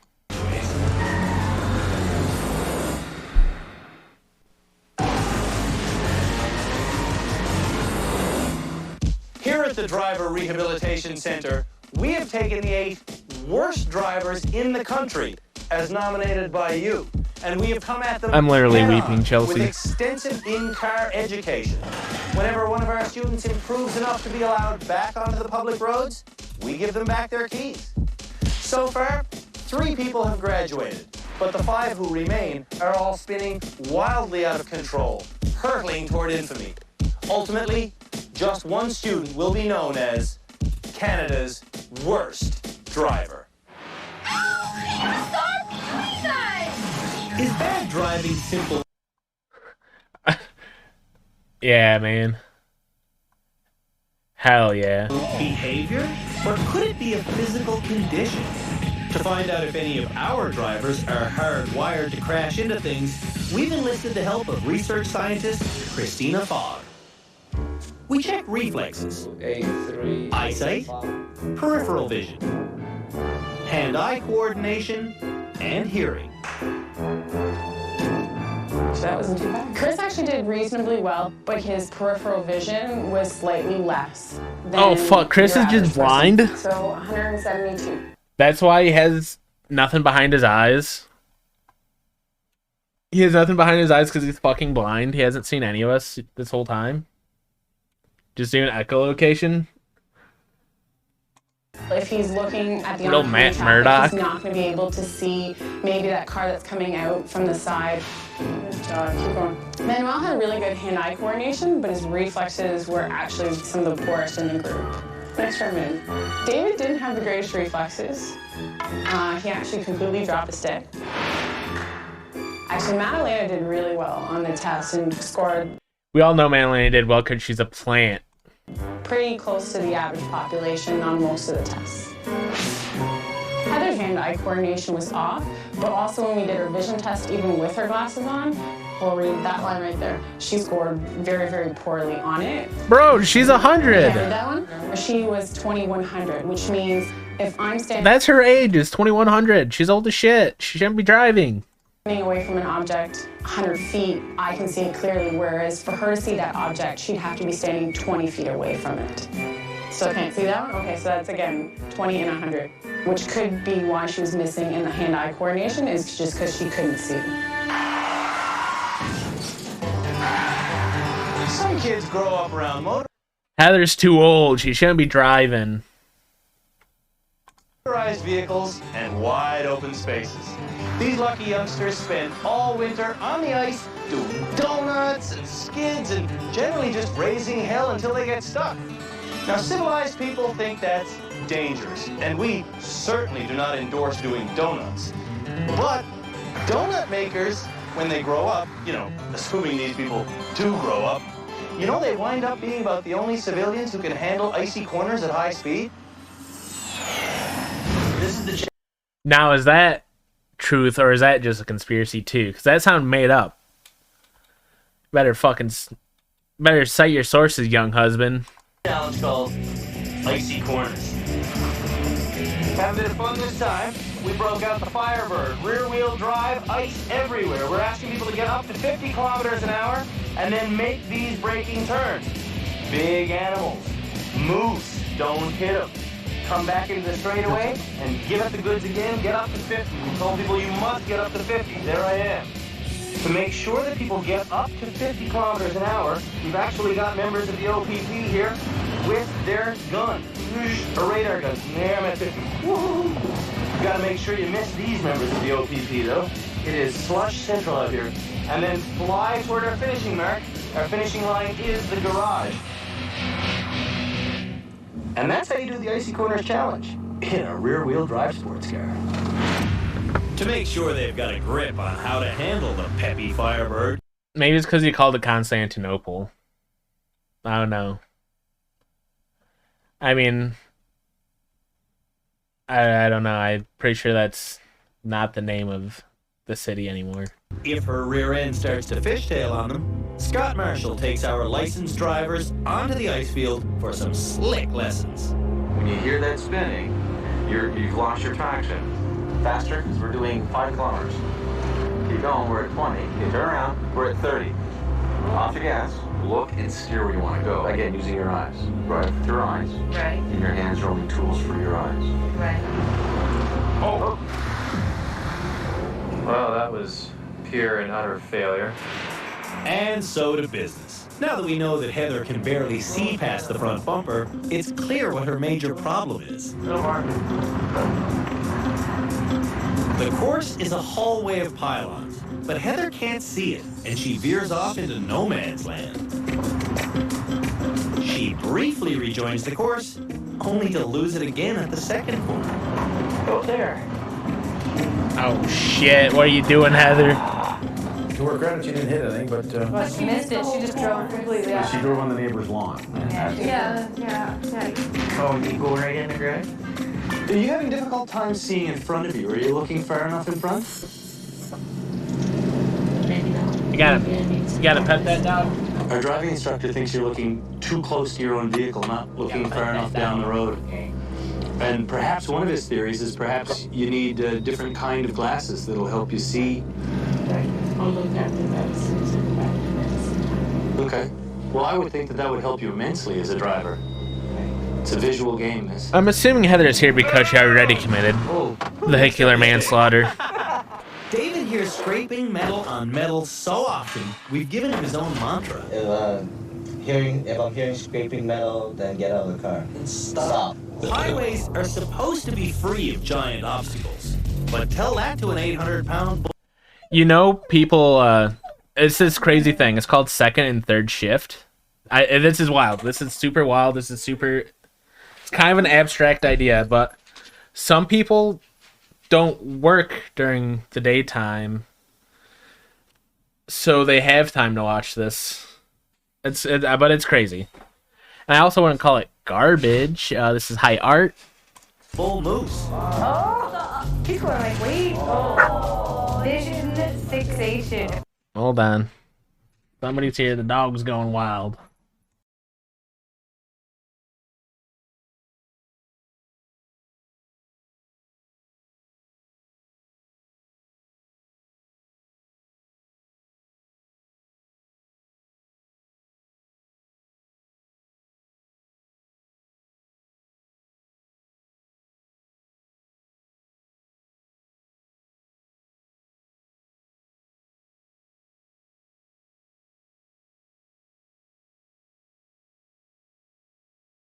Rick says hi to everybody.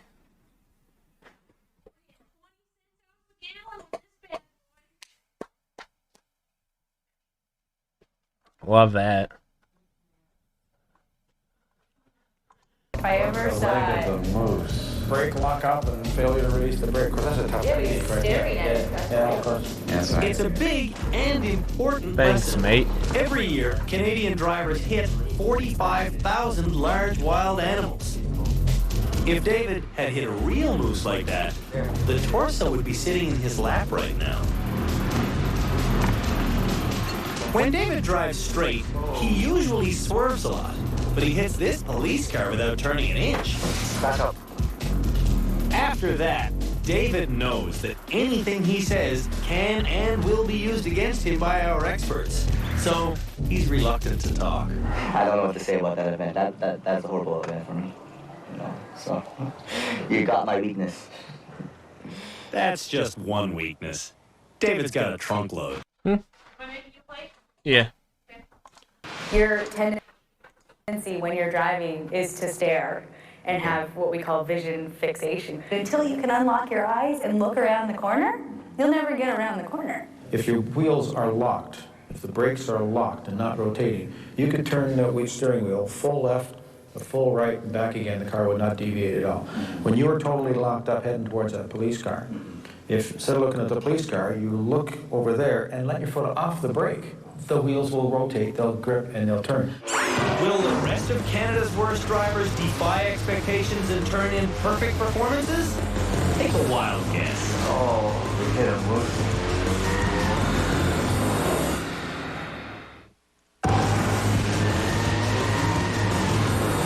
In the decisive final challenge of this episode, we're having Canada's worst drivers race along.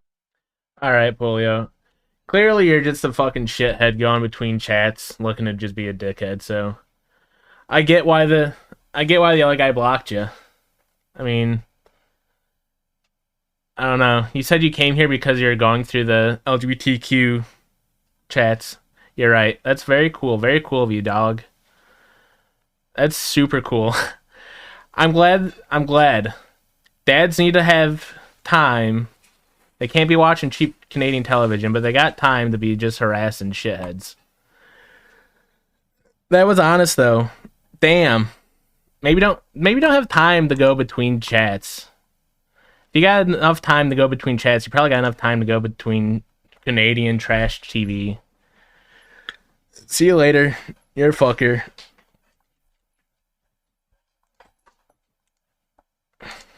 That sounded like fun. Yeah. Do you just want water or what do you want to drink?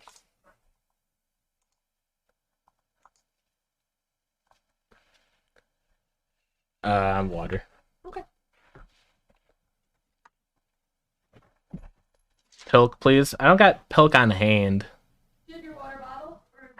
Ah, shit. It's out of my car.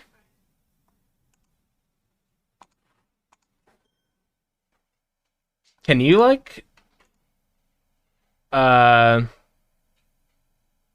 Can you report them past just your own chat, or is that as far as you can go?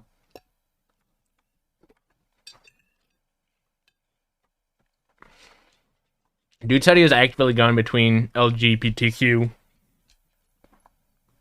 channels to harass them, so what can you do with that information?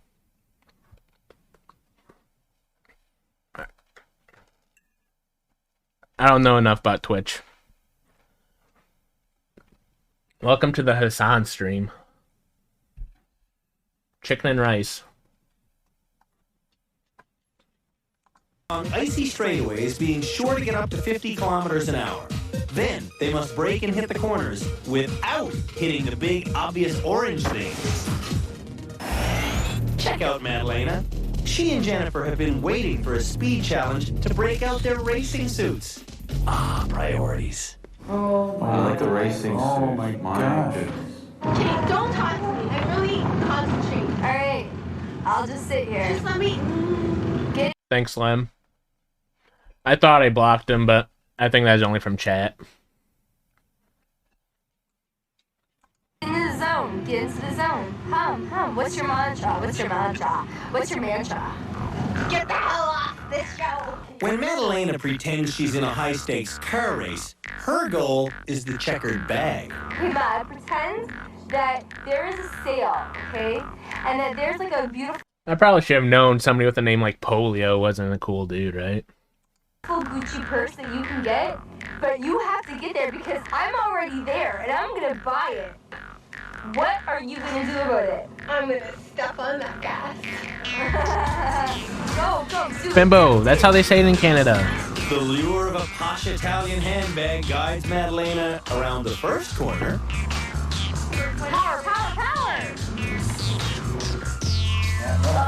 She doesn't know what inputs to give, that's why. She's just like, this is fun. Oh my gosh. Okay, I need to see my chiropractor now! This stream brought to you by Kinko Oh, I Man. thought it was like a video game, like kill the people. We know from her medical that Madalena has the physical capacity to drive well. So why doesn't she? Hey, go. Again, they're not taking it seriously. It's just a big joke. What's funny to Madalena isn't funny to our expert Jim Kenzie. To him, driving is a matter of life and death. That wasn't very fast, yo. You were giggling and laughing and just pretending like this was just fun. We keep getting the impression, though, you're telling us that you're learning and you want to learn, but you're laughing so much and giggling so much, and it's hard for us to understand that you're really taking this seriously. Oh, we're in trouble. Don't say that. Come on. Which brings us to our final driver, Manuel. Manuel's been nearly flawless this episode. If he nails this challenge, he'll surely graduate.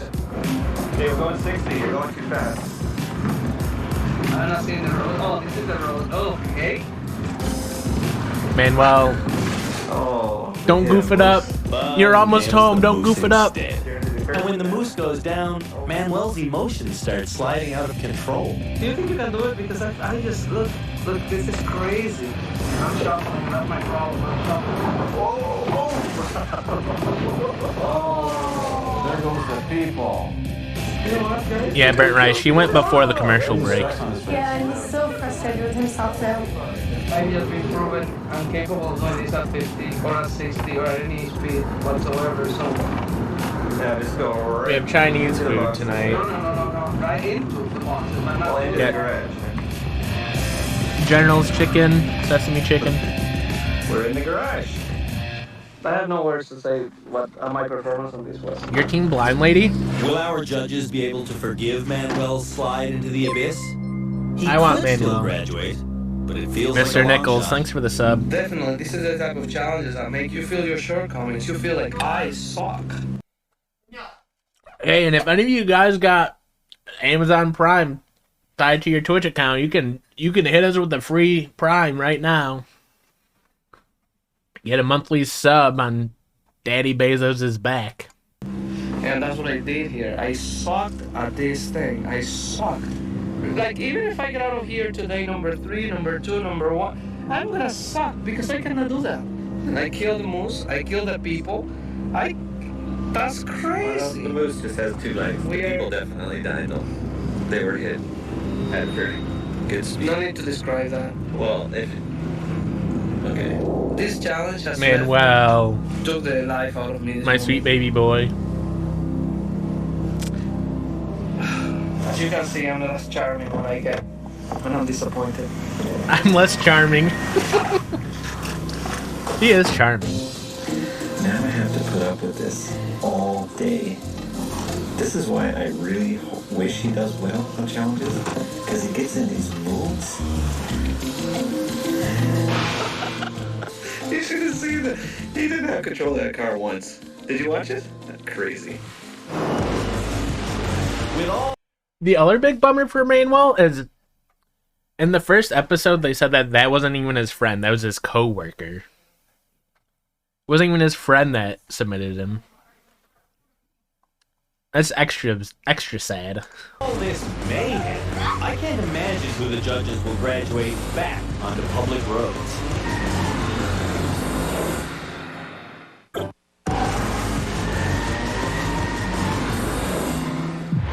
Canada's Canada's Hi, 5 everyone. worst drivers are starting to hate the rehab center. Leslie, we They got want to Chinese graduate food. and go home. We really want to be the next team to graduate. But Manuel doesn't have good friends. well, I think as of this morning, I think that we are going to be the new. You idiot! I'm already famous. Just a thing. Yeah. I think I have become a better driver. I'm more relaxed than what I was, and I think that's a big problem with my driving. If I have to stay here till the end, then fine, but I really don't want to. I think we deserve to go home tomorrow, and I think we will. Let's hope that the judges see it the same way. Shiro, what's the rates? What's the rates on the bot followers? What are the rates like on that?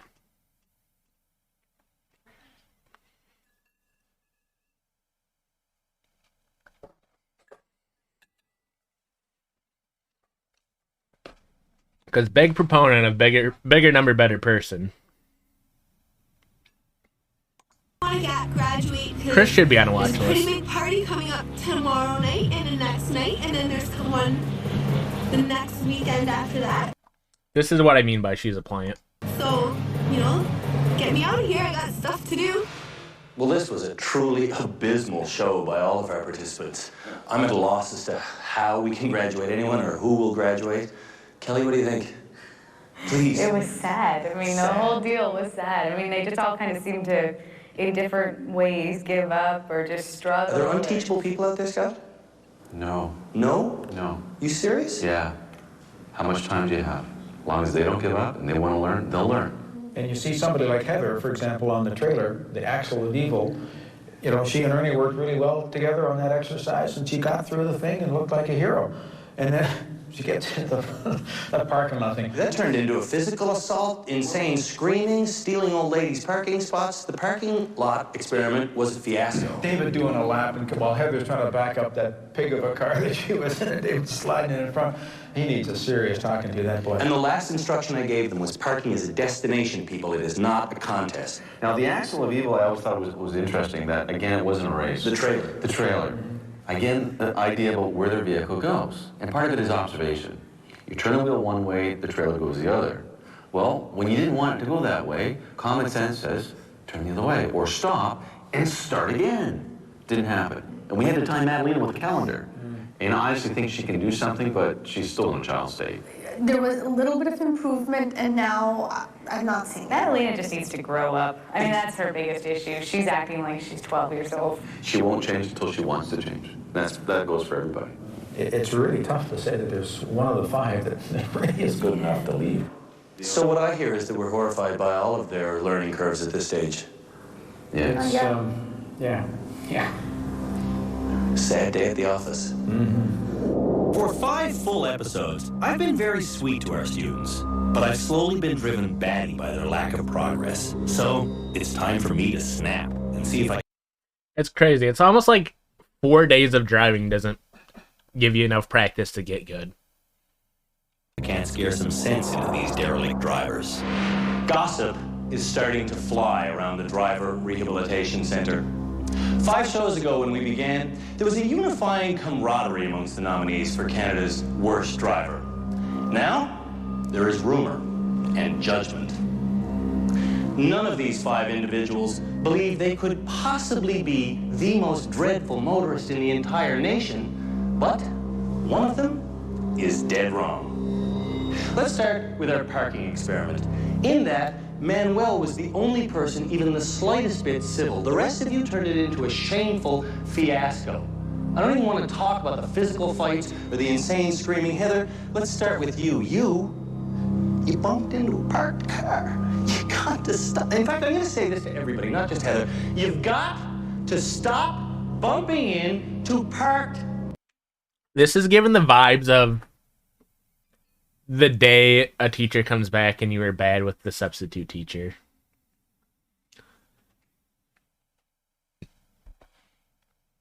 Cars. You're driving me crazy, you people. Okay, David? In that same parking lot situation, you stole the space of a sweet older woman. Madalena, as soon as we got you. Do you think young husbands yelling, "Don't look at me" in between the shots? None of them will make eye contact with him. Tied into the trailer, you were fine until things went a little bit wrong. Then you went berserk and you assaulted the course. In that moment, Madeleine, you showed us that you just don't care. And you know what? You finally convinced us to come on board with you. We don't care about you either. You can sit in this chair for a long time if you want, because you're not going to graduate the rehab center this week. And Chris, oh man, I love you, but you know, in the actually, let's talk about the parking lot. Let's not, just forget it. You're having too much trouble driving. You can't do it. Chris is gonna break. They just did him dirty right there. Everybody got a little speech, and Chris, not even good enough to get a speech. He's so bad he doesn't get to be talked down to. So, this week, who will we graduate? Well, we figured it out quickly enough. We realized there was only one person we could graduate. Manuel, we decided we would give you back your keys. But, and you went through the icy corner sideways, and you took out an entire family of cutout pedestrians. And when that happened, when those little bodies hit the ground, I discussed it with our experts. They concur. This episode, no one has improved enough to graduate from the driver rehabilitation Did not center. see that twist. Who is Canada's worst driver? You'll have to wait to find Ray of sarcasm, thanks for coming. Honestly shocked. On the next episode of Canada's Worst Driver. What was that? You know the idea is not to get anything, though, right? Well, I know, but like... Possibility of a tie for last place still keeps cropping up. Oh, God. New depths of desperation. Oh, God. I need to graduate. Please graduate me. I promise I won't. This show is taking a dark twist, right? This show is no longer fun, goofy, lighthearted. These people are all being held hostage at this point. I did not expect that mid-season twist. Can I say that? Was not expecting the twist.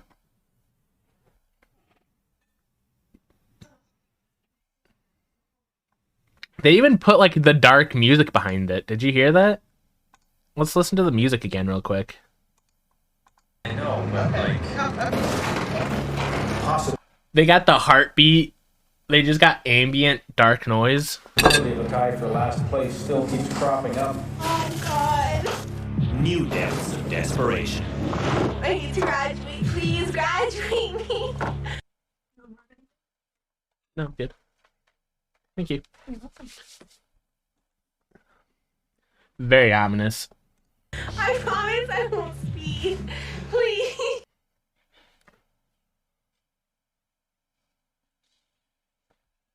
No, there's definitely a heartbeat in the background, Flutie. Yeah, Manuel, I feel bad for him. I don't know if the show is still going.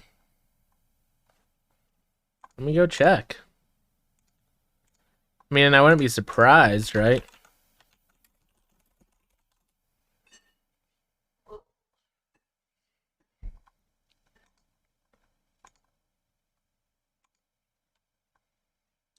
It looks like it ended in 2018.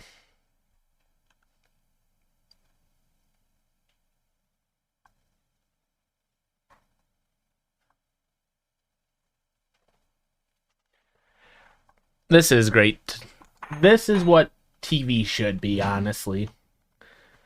I almost wish the polio guy was here to troll more. I feel like I'm heated now and I need someone to yell at.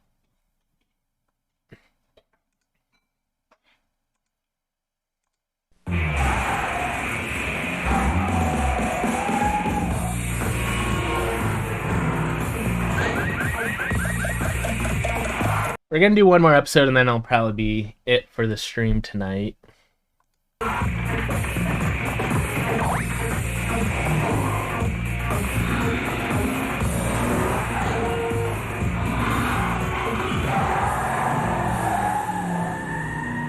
Buckle up. You're watching Canada's worst driver. Oh, look what I did. It's a horror show. I was scared to death. 5 episodes ago, we started off with the country's 8 most pathetic motorists. We've graduated 3 of them back out onto public roads, and in just 2 more episodes, we'll be naming... These nuts, what were we expecting from a Chrissy live stream?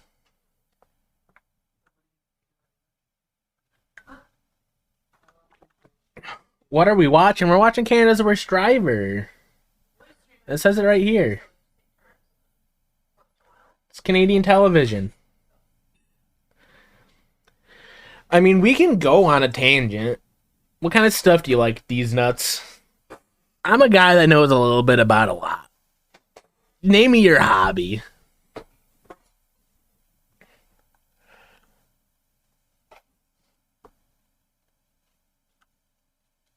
Damn, when that kombucha really booches you. I'm an artist. Lockpicking? Booger, how do you feel about the lockpicking lawyers April Fool's episodes? I'm a big fan of the April Fool's episodes on the lockpicking lawyer.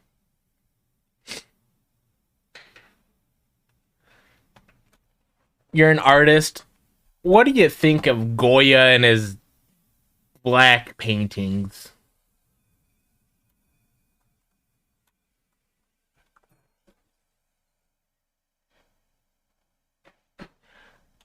I'm just saying I could, these nuts. Here. These nuts, I think I know what you're looking for, okay? Are you ready for this? This is going to be a callback to the original Pissy Chrissy episode. You seem like you listen to Midwest emo like McCafferty or Front Bottoms. You would be 100% correct. I don't think we can talk about McCafferty anymore. I think they're canceled. But I do like the Front Bottoms.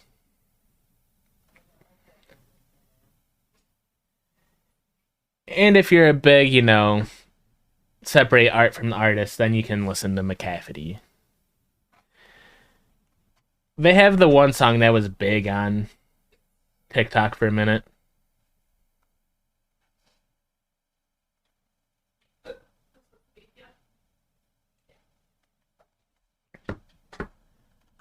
Do I like capybaras? I'm the only animal in existence that doesn't like a capybara.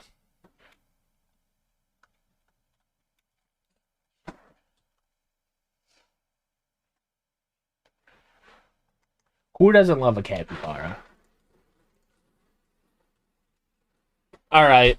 Am I buying these shoes? They're now on sale.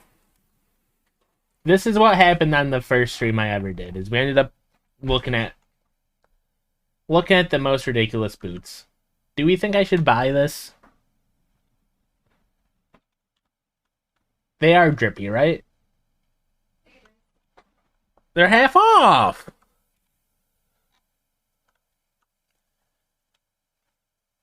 It's a write-off, that's what I've been saying. Boba. Very boba boots.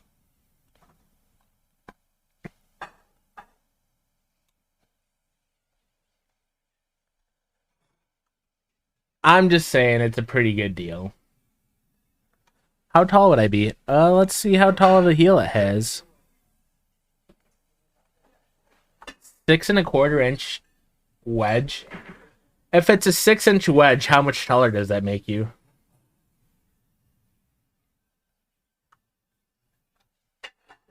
I don't see any reviews. If it's 6 inches taller, I'll be like 6'8", and that would be fucking rad.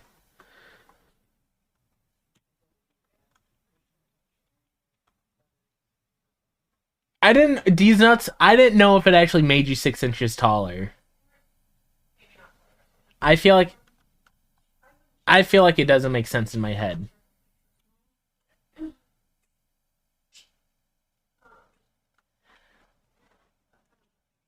Josh would be a little tiny baby boy of a man if he stood next to me with these powerful things on.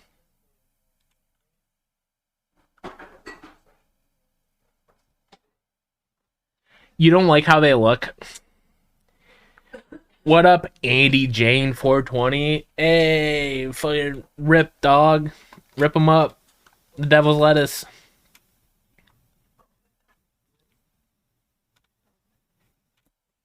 Lindy, what kind of boot would you like to see then? No, Josh should probably get something even bigger than me. You get the tallest platform he could find.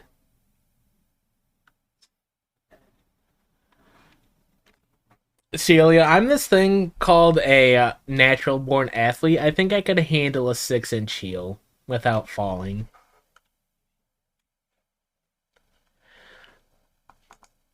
Platform combat flats.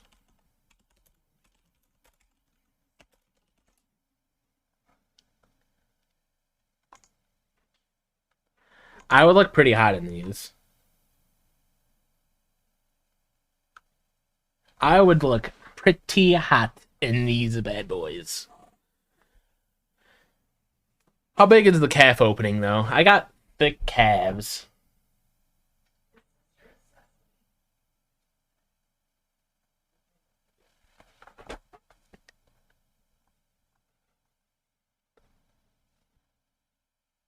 I got the thickest of calves, so these might not work.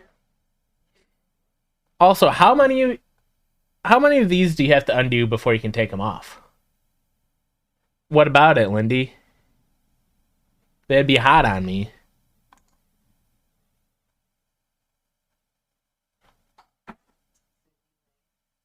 Sucking my calves.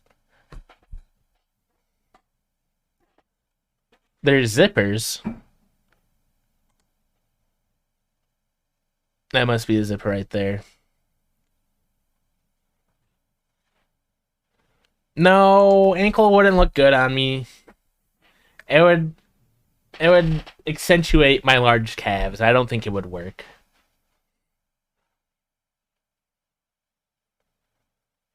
Booger, that sounds like a dumb idea. You can't just loosen laces. That's not how it works.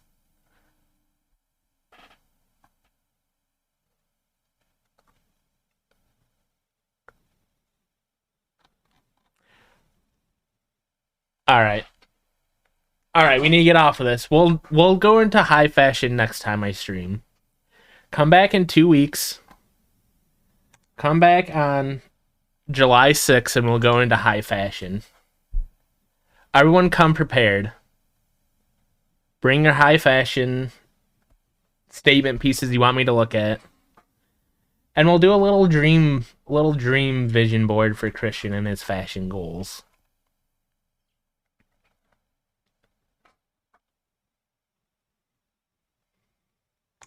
No, we try to stream every Wednesday, but it switches between me and Josh. And my stream it might be Erica, depending on if she's busy or not. You might get to watch Churd do some Sims. See you later, Andy. But every Wednesday. These nuts, look what you did. This is your fault. And now, guess what? Now you gotta come back doing homework, you little fucking nitwit.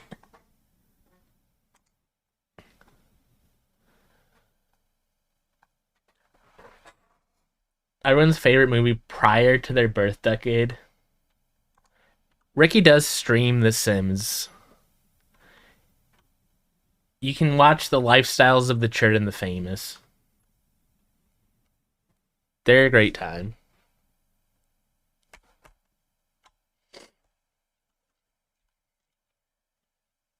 Beetlejuice is a good answer for that. I can't even think of movies from the 80s.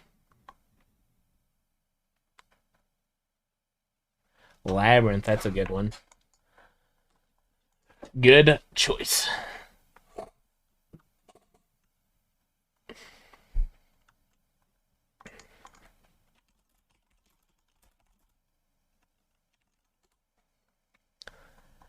Yeah, I would have to say mine's probably The Outsiders.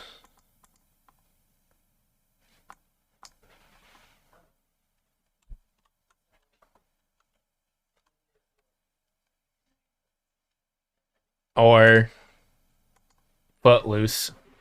And shaming. Canada's worst driver. Good. We should only have 4 students left. Yeah, I'm a real pony boy, if I do say so myself. But the driving in our last episode... I'm a pony boy at heart, but a soc in my body, you know? My physical being, I'm a soc. Was so atrocious. This episode, no one has improved enough to graduate from the Driver Rehabilitation Center. The 5 drivers who remain here at our boot camp outside Picton, Ontario, were all nominated as Canada's worst by frightened citizens like you. Manuel can thank his co-worker Alex for exposing him. Manuel got his license at age 30. Guess why? I suck at this thing. I suck. David was nominated by his buddy George. David is so bad, we've given him his own mantra.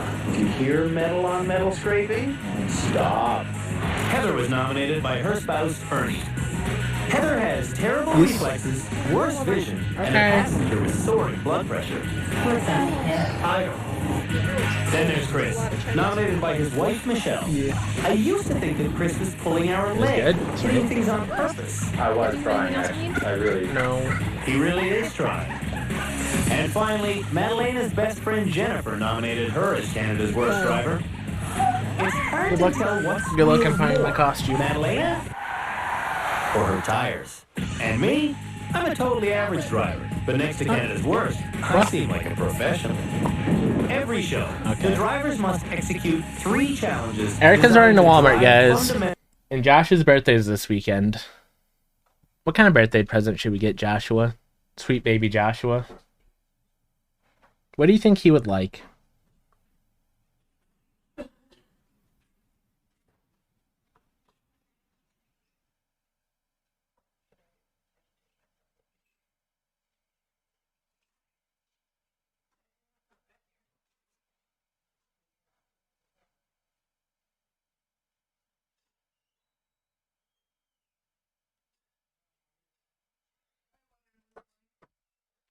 A Shrek bed set, Taco Bell gift card, a Cookie Monster hat. That would be pretty funny. But he hasn't seen the special. He hasn't seen the stand-up. He might not get it. Shrek pillow. Okay. A crew neck. He's gonna get a kiss on the forehead no matter what, Flutie. What's his Hogwarts house? He's got to be a Gryffindor. He's a little fucker like that. He's a Ravenclaw. No way. He's either a Gryffindor. Let's take the test for him.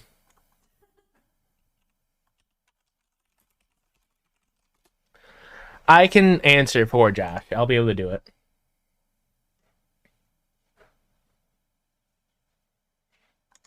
He already got all the good Hawaiian shirts from Walmart. Okay, easy.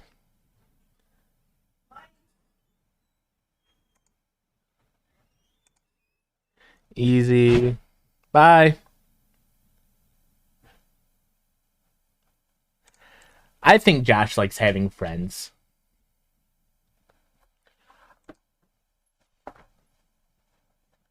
You can't decide between Ravenclaw. You think Josh is either Ravenclaw or Gryffindor or Slytherin?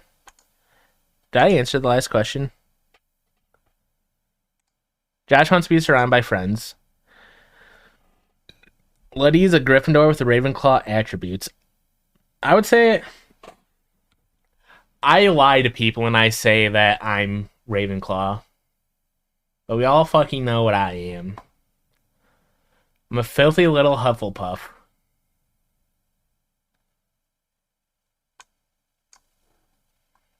And there's no denying it, which sucks, you know? You see a group of bullies picking on a nerd. You go up to the bullies and yell in their face. Find the nerd afterwards and reach out to him. Sympathize with the nerd but walk on by. Think it's a little funny.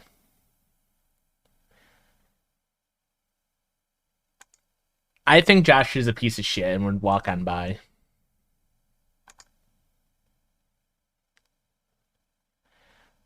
He definitely wants to be a screenwriter, right? Do we think Josh wants to be a screenwriter or an actor? Fuck. I think he wants to be a screenwriter.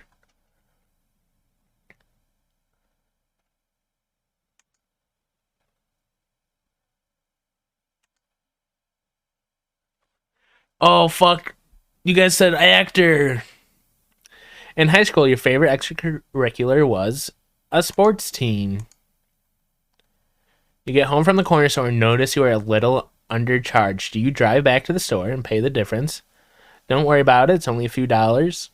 Well, tell them next time you shop there, can't believe your luck. Josh doesn't give a fuck. Josh does like to debate, that little fucker. But he likes football more, I think. Summer vacation.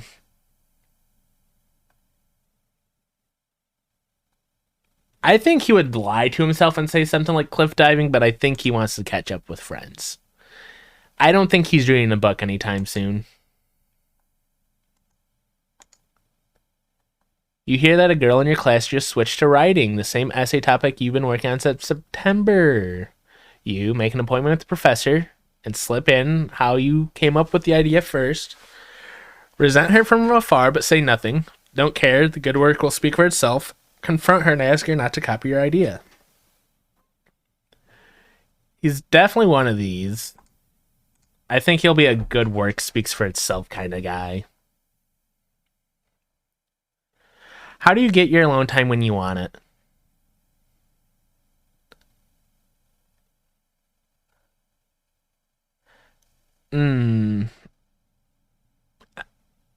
Josh is a big ignoring your texts when he's having his alone time guy, so I'm gonna guess that one. He hits you with the, oh, I haven't looked at my phone for this last 4 hours.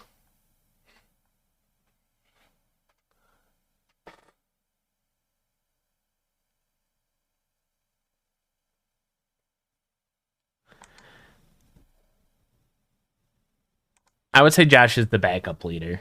He's ready to make decisions if need be, but he doesn't want to on a vacation. What?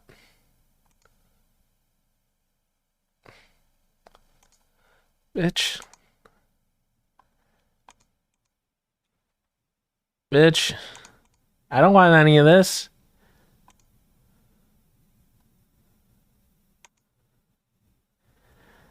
I feel like I'm selling my data now, right? I don't know what any of this is. I'm selling my data. We just got hacked. Fuck. Fuck. Josh is not a Hufflepuff. He's a little fucker. He's either a Gryffindor or Slytherin, I think. Fuck. I goofed up the answers somewhere.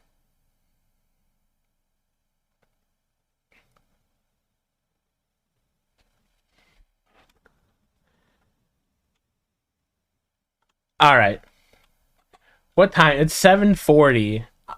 How about we don't watch another episode, but how about we find something to do? Nighty night, Maria. Don't let the bed bugs bite.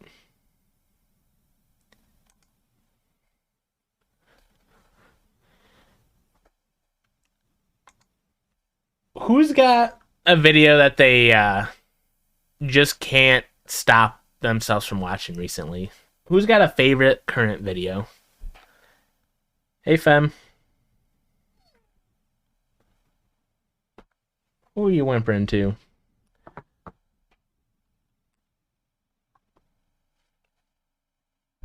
What's a go-to teehee? Anybody got any good YouTube videos they've watched recently? Anybody watch the Philion? Whatever the fucking NFT monkeys are called. Bored Ape expose thing.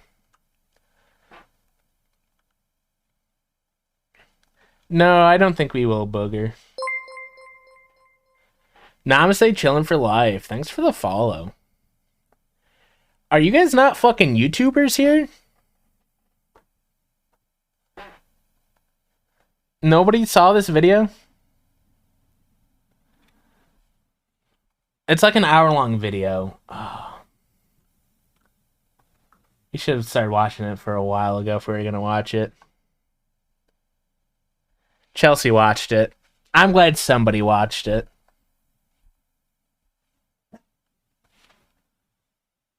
Alright. Go lay down. Go lay down.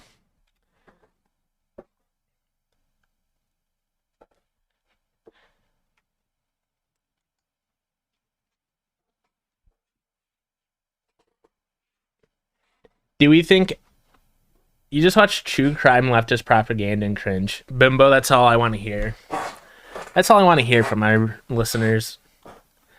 If you're not watching leftist propaganda, come on, what are you doing? I need y'all to get on to YouTube. I need you to go look up Thought Slime. I need you to look up We're in Hell. I need you to look up Big Joel. ContraPoints. Come on, guys.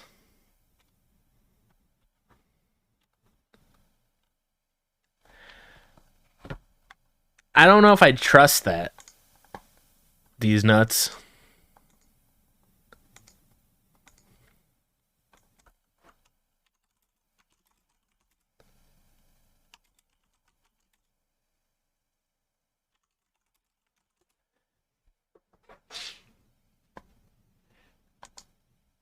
They're cute. Okay. Is it just how to do like death metal vocals?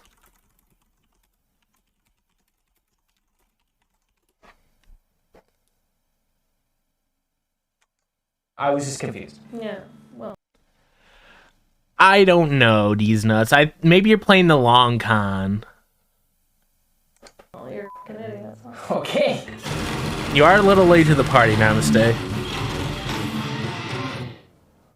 Welcome back to our program where Claire has become a crazy crow lady. That's true. The BBC's Asian Trip. It's a black metal video. Variants. Okay. I'm sorry, nuts. It's a little too slow. A little too slow. I got ADHD brain, dog. I'm sorry, okay? Especially, nobody knows how to play guitar here. Well, some people might know how to play guitar. I'm looking for Silly Goofy if you got him. Old Greg. We're gonna...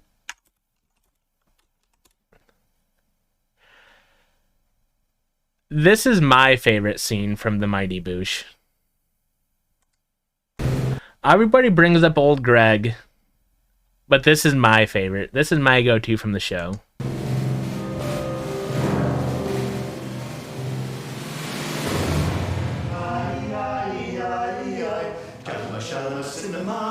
Such a good thing. Don't forget to bring popcorn, Tony, and his paper castle.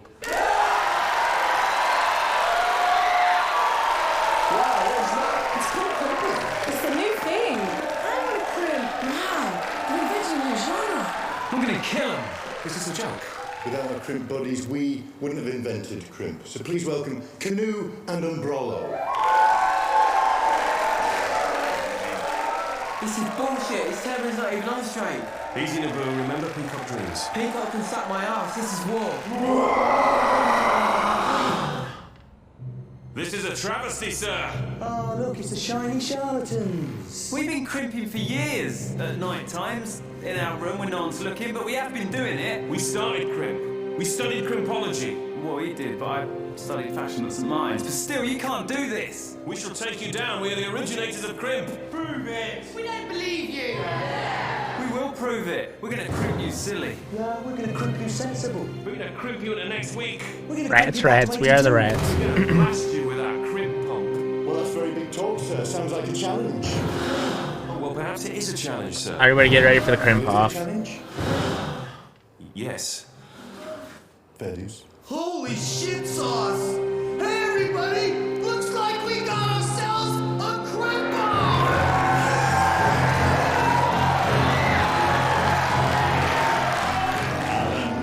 Alan, arachnid, the spider provider. Don't get caught in his web.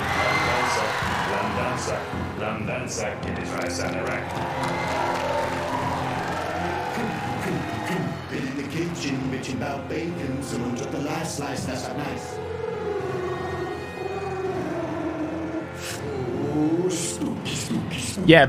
monkey sitting in my flat piece of pride. I don't know how you get to be this. I mean, was his name Noah Fielder or something like that? I don't know how. I don't know how you get into be that like group of. There's like 15 British comedians that just get to be on every panel show. I'm a junkie. I want to be in that group. Around town, here comes Mr. Broom Boom. Here comes Mr. Broom Boom. Pork pie, shiny eye, the champagne. I agree with you, Fem.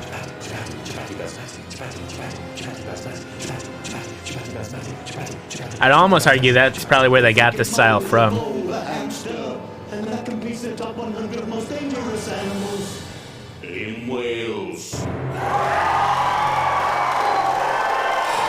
was incredible. We're finished. That was off the scale. There's no way we can beat that. Maybe there is a way. A four-way crimp.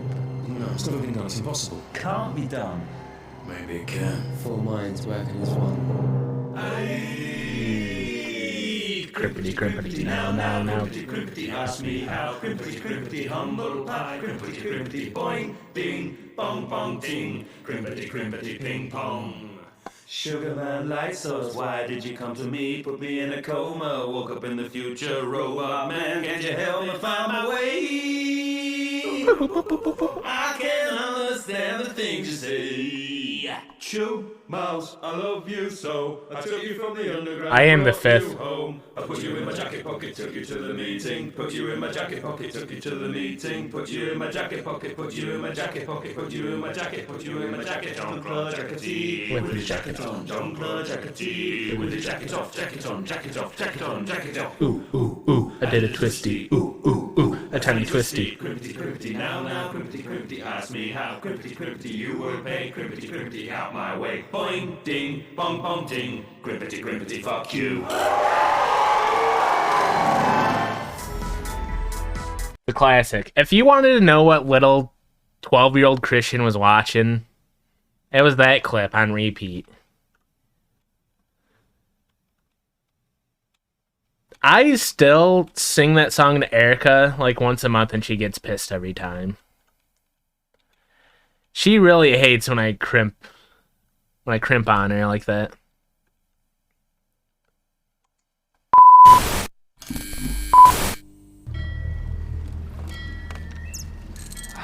I've got something. I've got something. Come to Papa Moon. That's it. Come on. Oh. Oh. Ah.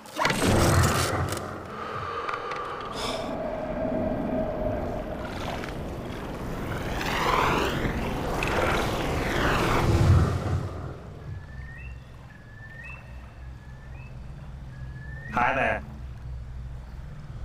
I'm old Greg. Who are you? I'm old Greg. Pleased to meet you. What do you want? Maybe I should ask you the same question. What you doing in my waters? Just taking the air, you know. Not fishing. But then how come this hook's in my head, fool? It's nothing to do with me, sir. It's attached to your rod, mother liquor. Don't kill me. I've got so much to give. Easy now, fuzzy little man Peach. You ever drunk Baileys from a shoe? What? You wanna come to a club where people wee on each other? No. I'm gonna hurt you.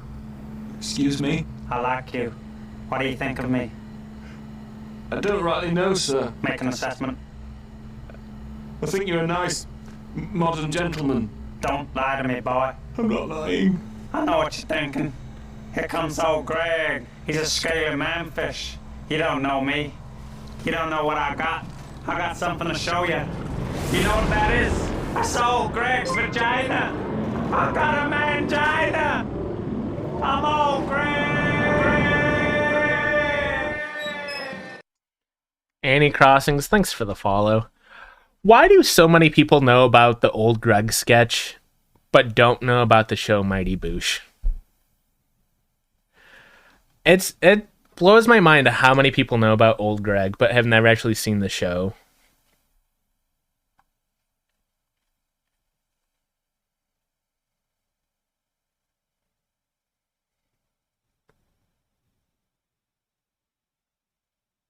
Chelsea, you gotta type faster than that. I have no idea what you're trying to say.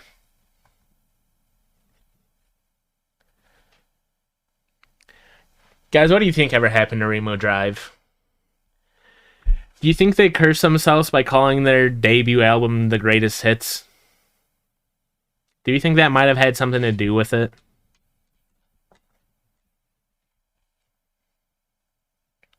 Yeah, nobody knows the show. I think there was 10 weirdos that showed all their friends and it spread like wildfire, you know?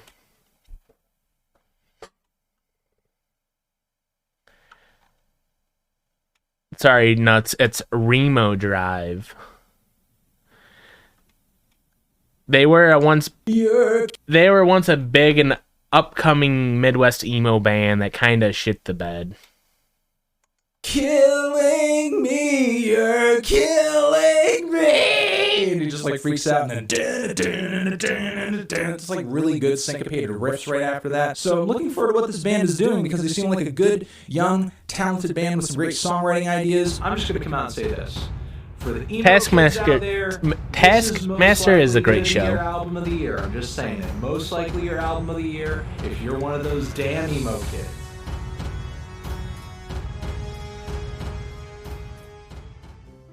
Why did people stop listening to Remo Drive? I don't want to speak for everyone, but the sole reason I stopped listening to them is because I'm not a fan of the music they make anymore. Your partner likes Anthony Fantano?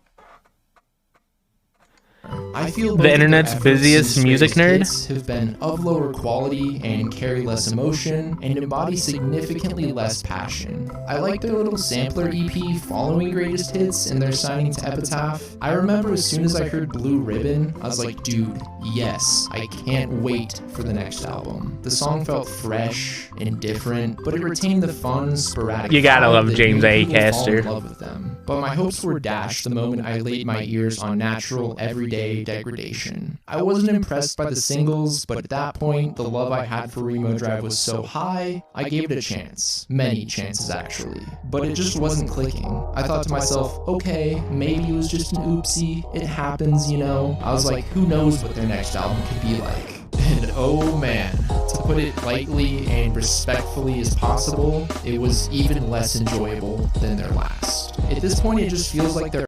Guys, what do we want to watch? You guys don't want to watch a video on Remo Drive. I only want to watch the video on Remo Drive. I don't need to make you guys watch this. High five, Ghost. I do like some King Gizzard and the Lizard Wizard. You want to watch what I want to watch? Very parasocial of you, nuts. I love that. I love that for us. I mean, do we even like Midwest emo in this chat? If we don't even like Midwest emo, what's the point of me making us watch it?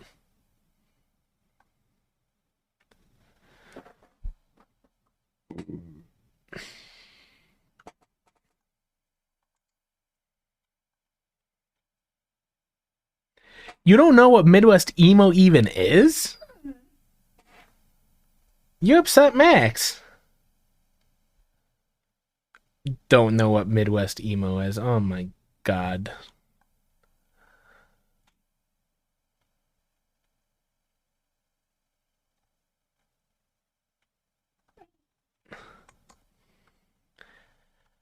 Who is my favorite Midwest emo band? We gotta show love to the...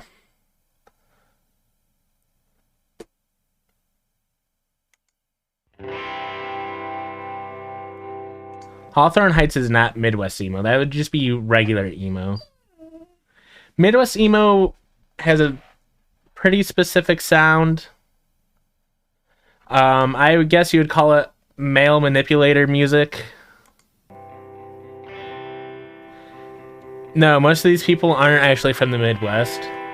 I mean, this band is. This band's from Minnesota. I think I'd rather be alone.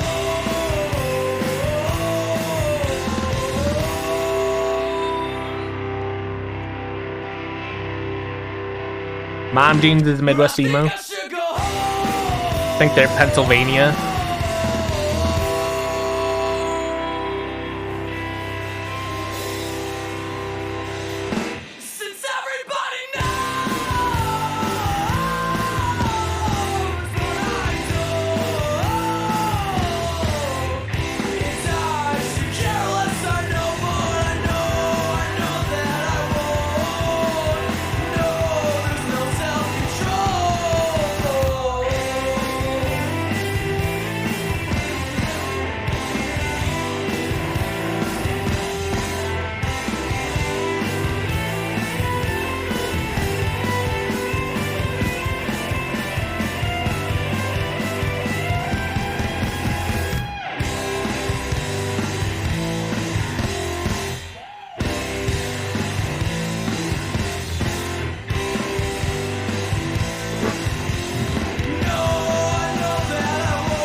So that's Midwest Emo. That's the band Heart to Gold.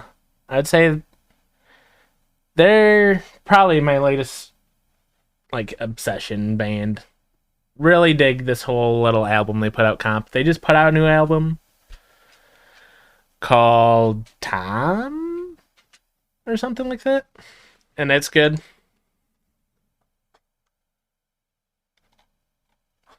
Very good. Midwest Emo doesn't have to be from the Midwest, though.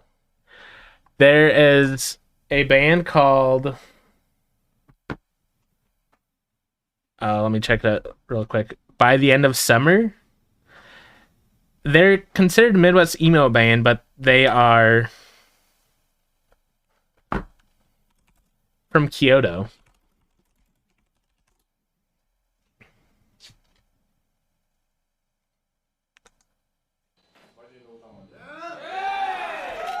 This band fucking rocks. 7-minute video might be too long. Let's look for a shorter song.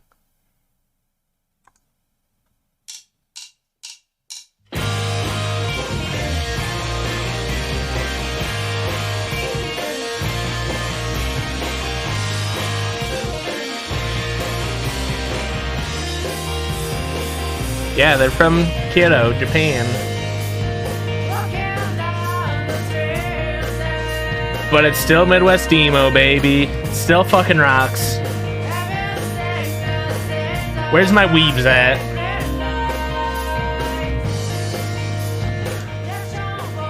Where's all my weebs at? You guys probably dig this.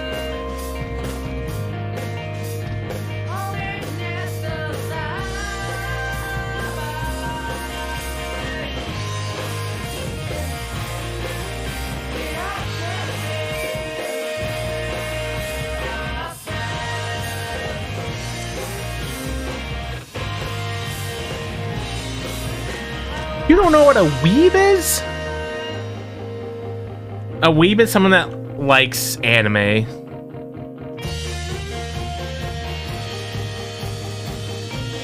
If most of the TV they watch is anime, they're a weeb.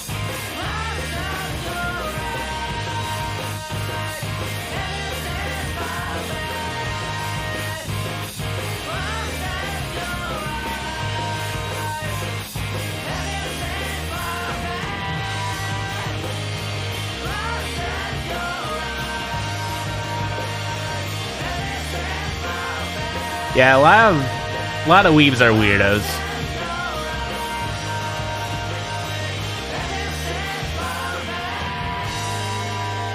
Flutie, I would consider myself a weeb too.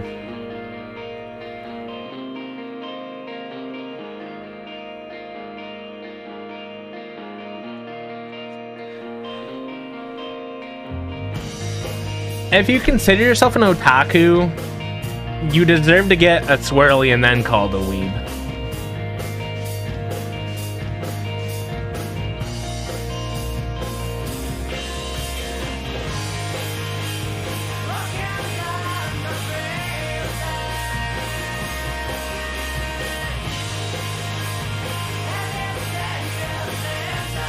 I'm glad they're your ex. Can I say that? Hey, can I say that?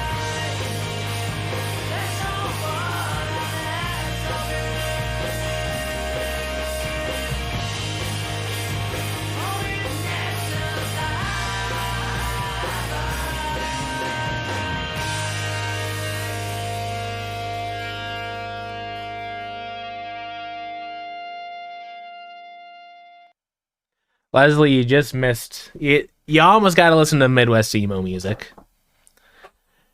And this is just me telling you all to expand your music you listen to. Give it a listen to everything, dog. You started listening to John. How do you say that name? Is that John Prine or Preen?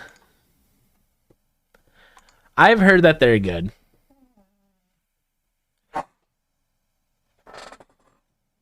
I'm sure I would know their most famous song, but I don't actually. Thank you, Chelsea. That helped a lot.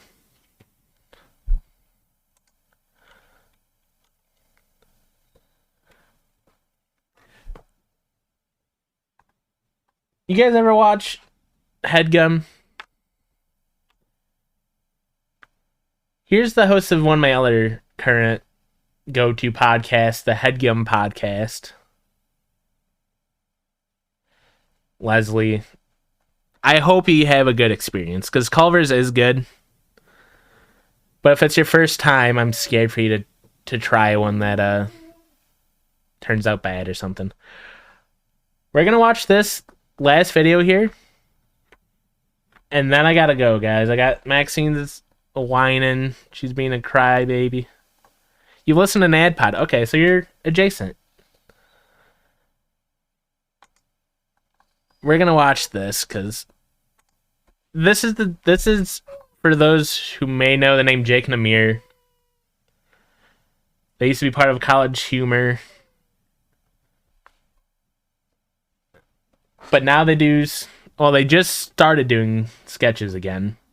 But this is one of their interns that now works for the company, Headgum. Very funny. This is a Headgum video. She's rich, but he's literally rich. It's Rich Paul. Oh my fucking god! Oh, I get it. I take one style risk in 6 years at this company, and you guys act like I'm some sort of Judas. No, I'm not talking about your stupid fucking necklace, Dad. What is your fucking life? I didn't hear anything after stupid necklace. You know, my grandfather gave this to me in the form of a Marshall's gift card, so try fucking making fun of that. Oh my god, I think my nose is bleeding. How? That looks like fucking roadkill you put through a food processor. That's a very charming description of a piece of jewelry that, by the way, has roots in ancient Polynesian mythology. That's right, a daddy did his research. I think I'm gonna be sick. Likewise, just let me eat my lunch in peace. Put it away, please, Jeff, I am begging you. The old Jeff might have acquiesced, but you know what? I'm in therapy and I know my worth. I like the shark tooth. I think it's cool, and you're not gonna change my mind. I don't care about the fucking shark tooth necklace, you dumbass! Yeah, you made that abundantly clear, haven't you? Your lunch smells like a mortuary! I got it yesterday. What's that? Your lunch, it smells like shit! What, this? Yes! What is that? Honestly, I couldn't list the ingredients if I tried. I just took all my expiring groceries and put them in a Vitamix. Just put it away! Right, yeah, sorry, this is disgusting. Yes, Put it away. thank you, Jesus. On one condition. Oh my fucking god, what? You have to say that my shark tooth is awesome. Are you kidding me? Swinging on me. That's gonna help me slam gash. I am not saying that. Aren't you? Oh my god, oh! Fine, fine. And you have to mean it. Your shark tooth necklace looks cool. Awesome. Awesome, it looks awesome. And what is it gonna help me slam? Gash, it's gonna help you slam gash. Now say it all at once. Oh my god, Jeffrey Aaron James, your shark tooth necklace is so fucking cool and it's gonna help you slam all kinds of gash. Don't put it away, please, God. Thank you. Go now. I'm going. Whoa, that was close. I almost fainted. One is so rich, and the other one is also, I guess, rich. One is actually literally named Rich Paul, and the other one's just Adele. Did you sleep?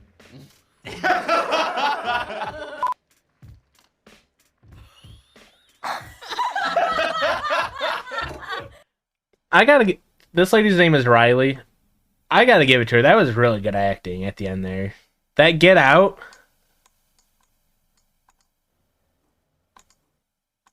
Thank you. Go now. I'm going. Really good acting right there. That's believable.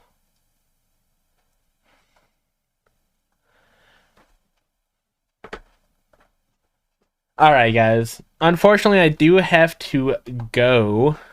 Maxine is demanding that she takes a big old sloppy dump.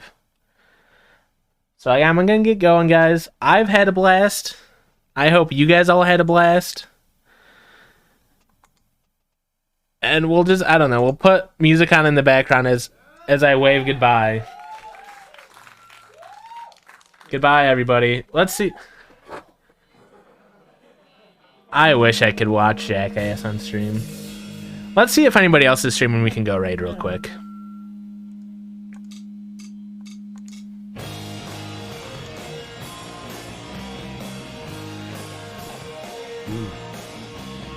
Alright, we're gonna go over to Backpack Barb. She was in here earlier in the stream. We all know her. She's a piss baby. Go give her some love. Oh no. Oh no, it looks like she's on a break.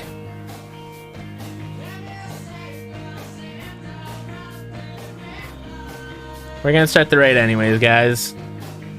I had a blast, everybody. I hope you guys had a blast. Lem, thanks for banning the one guy. I tried to figure it out without saying anything, and then I end up losing my cool for a second, so I'm glad you're there to help. The judges love you. Bye.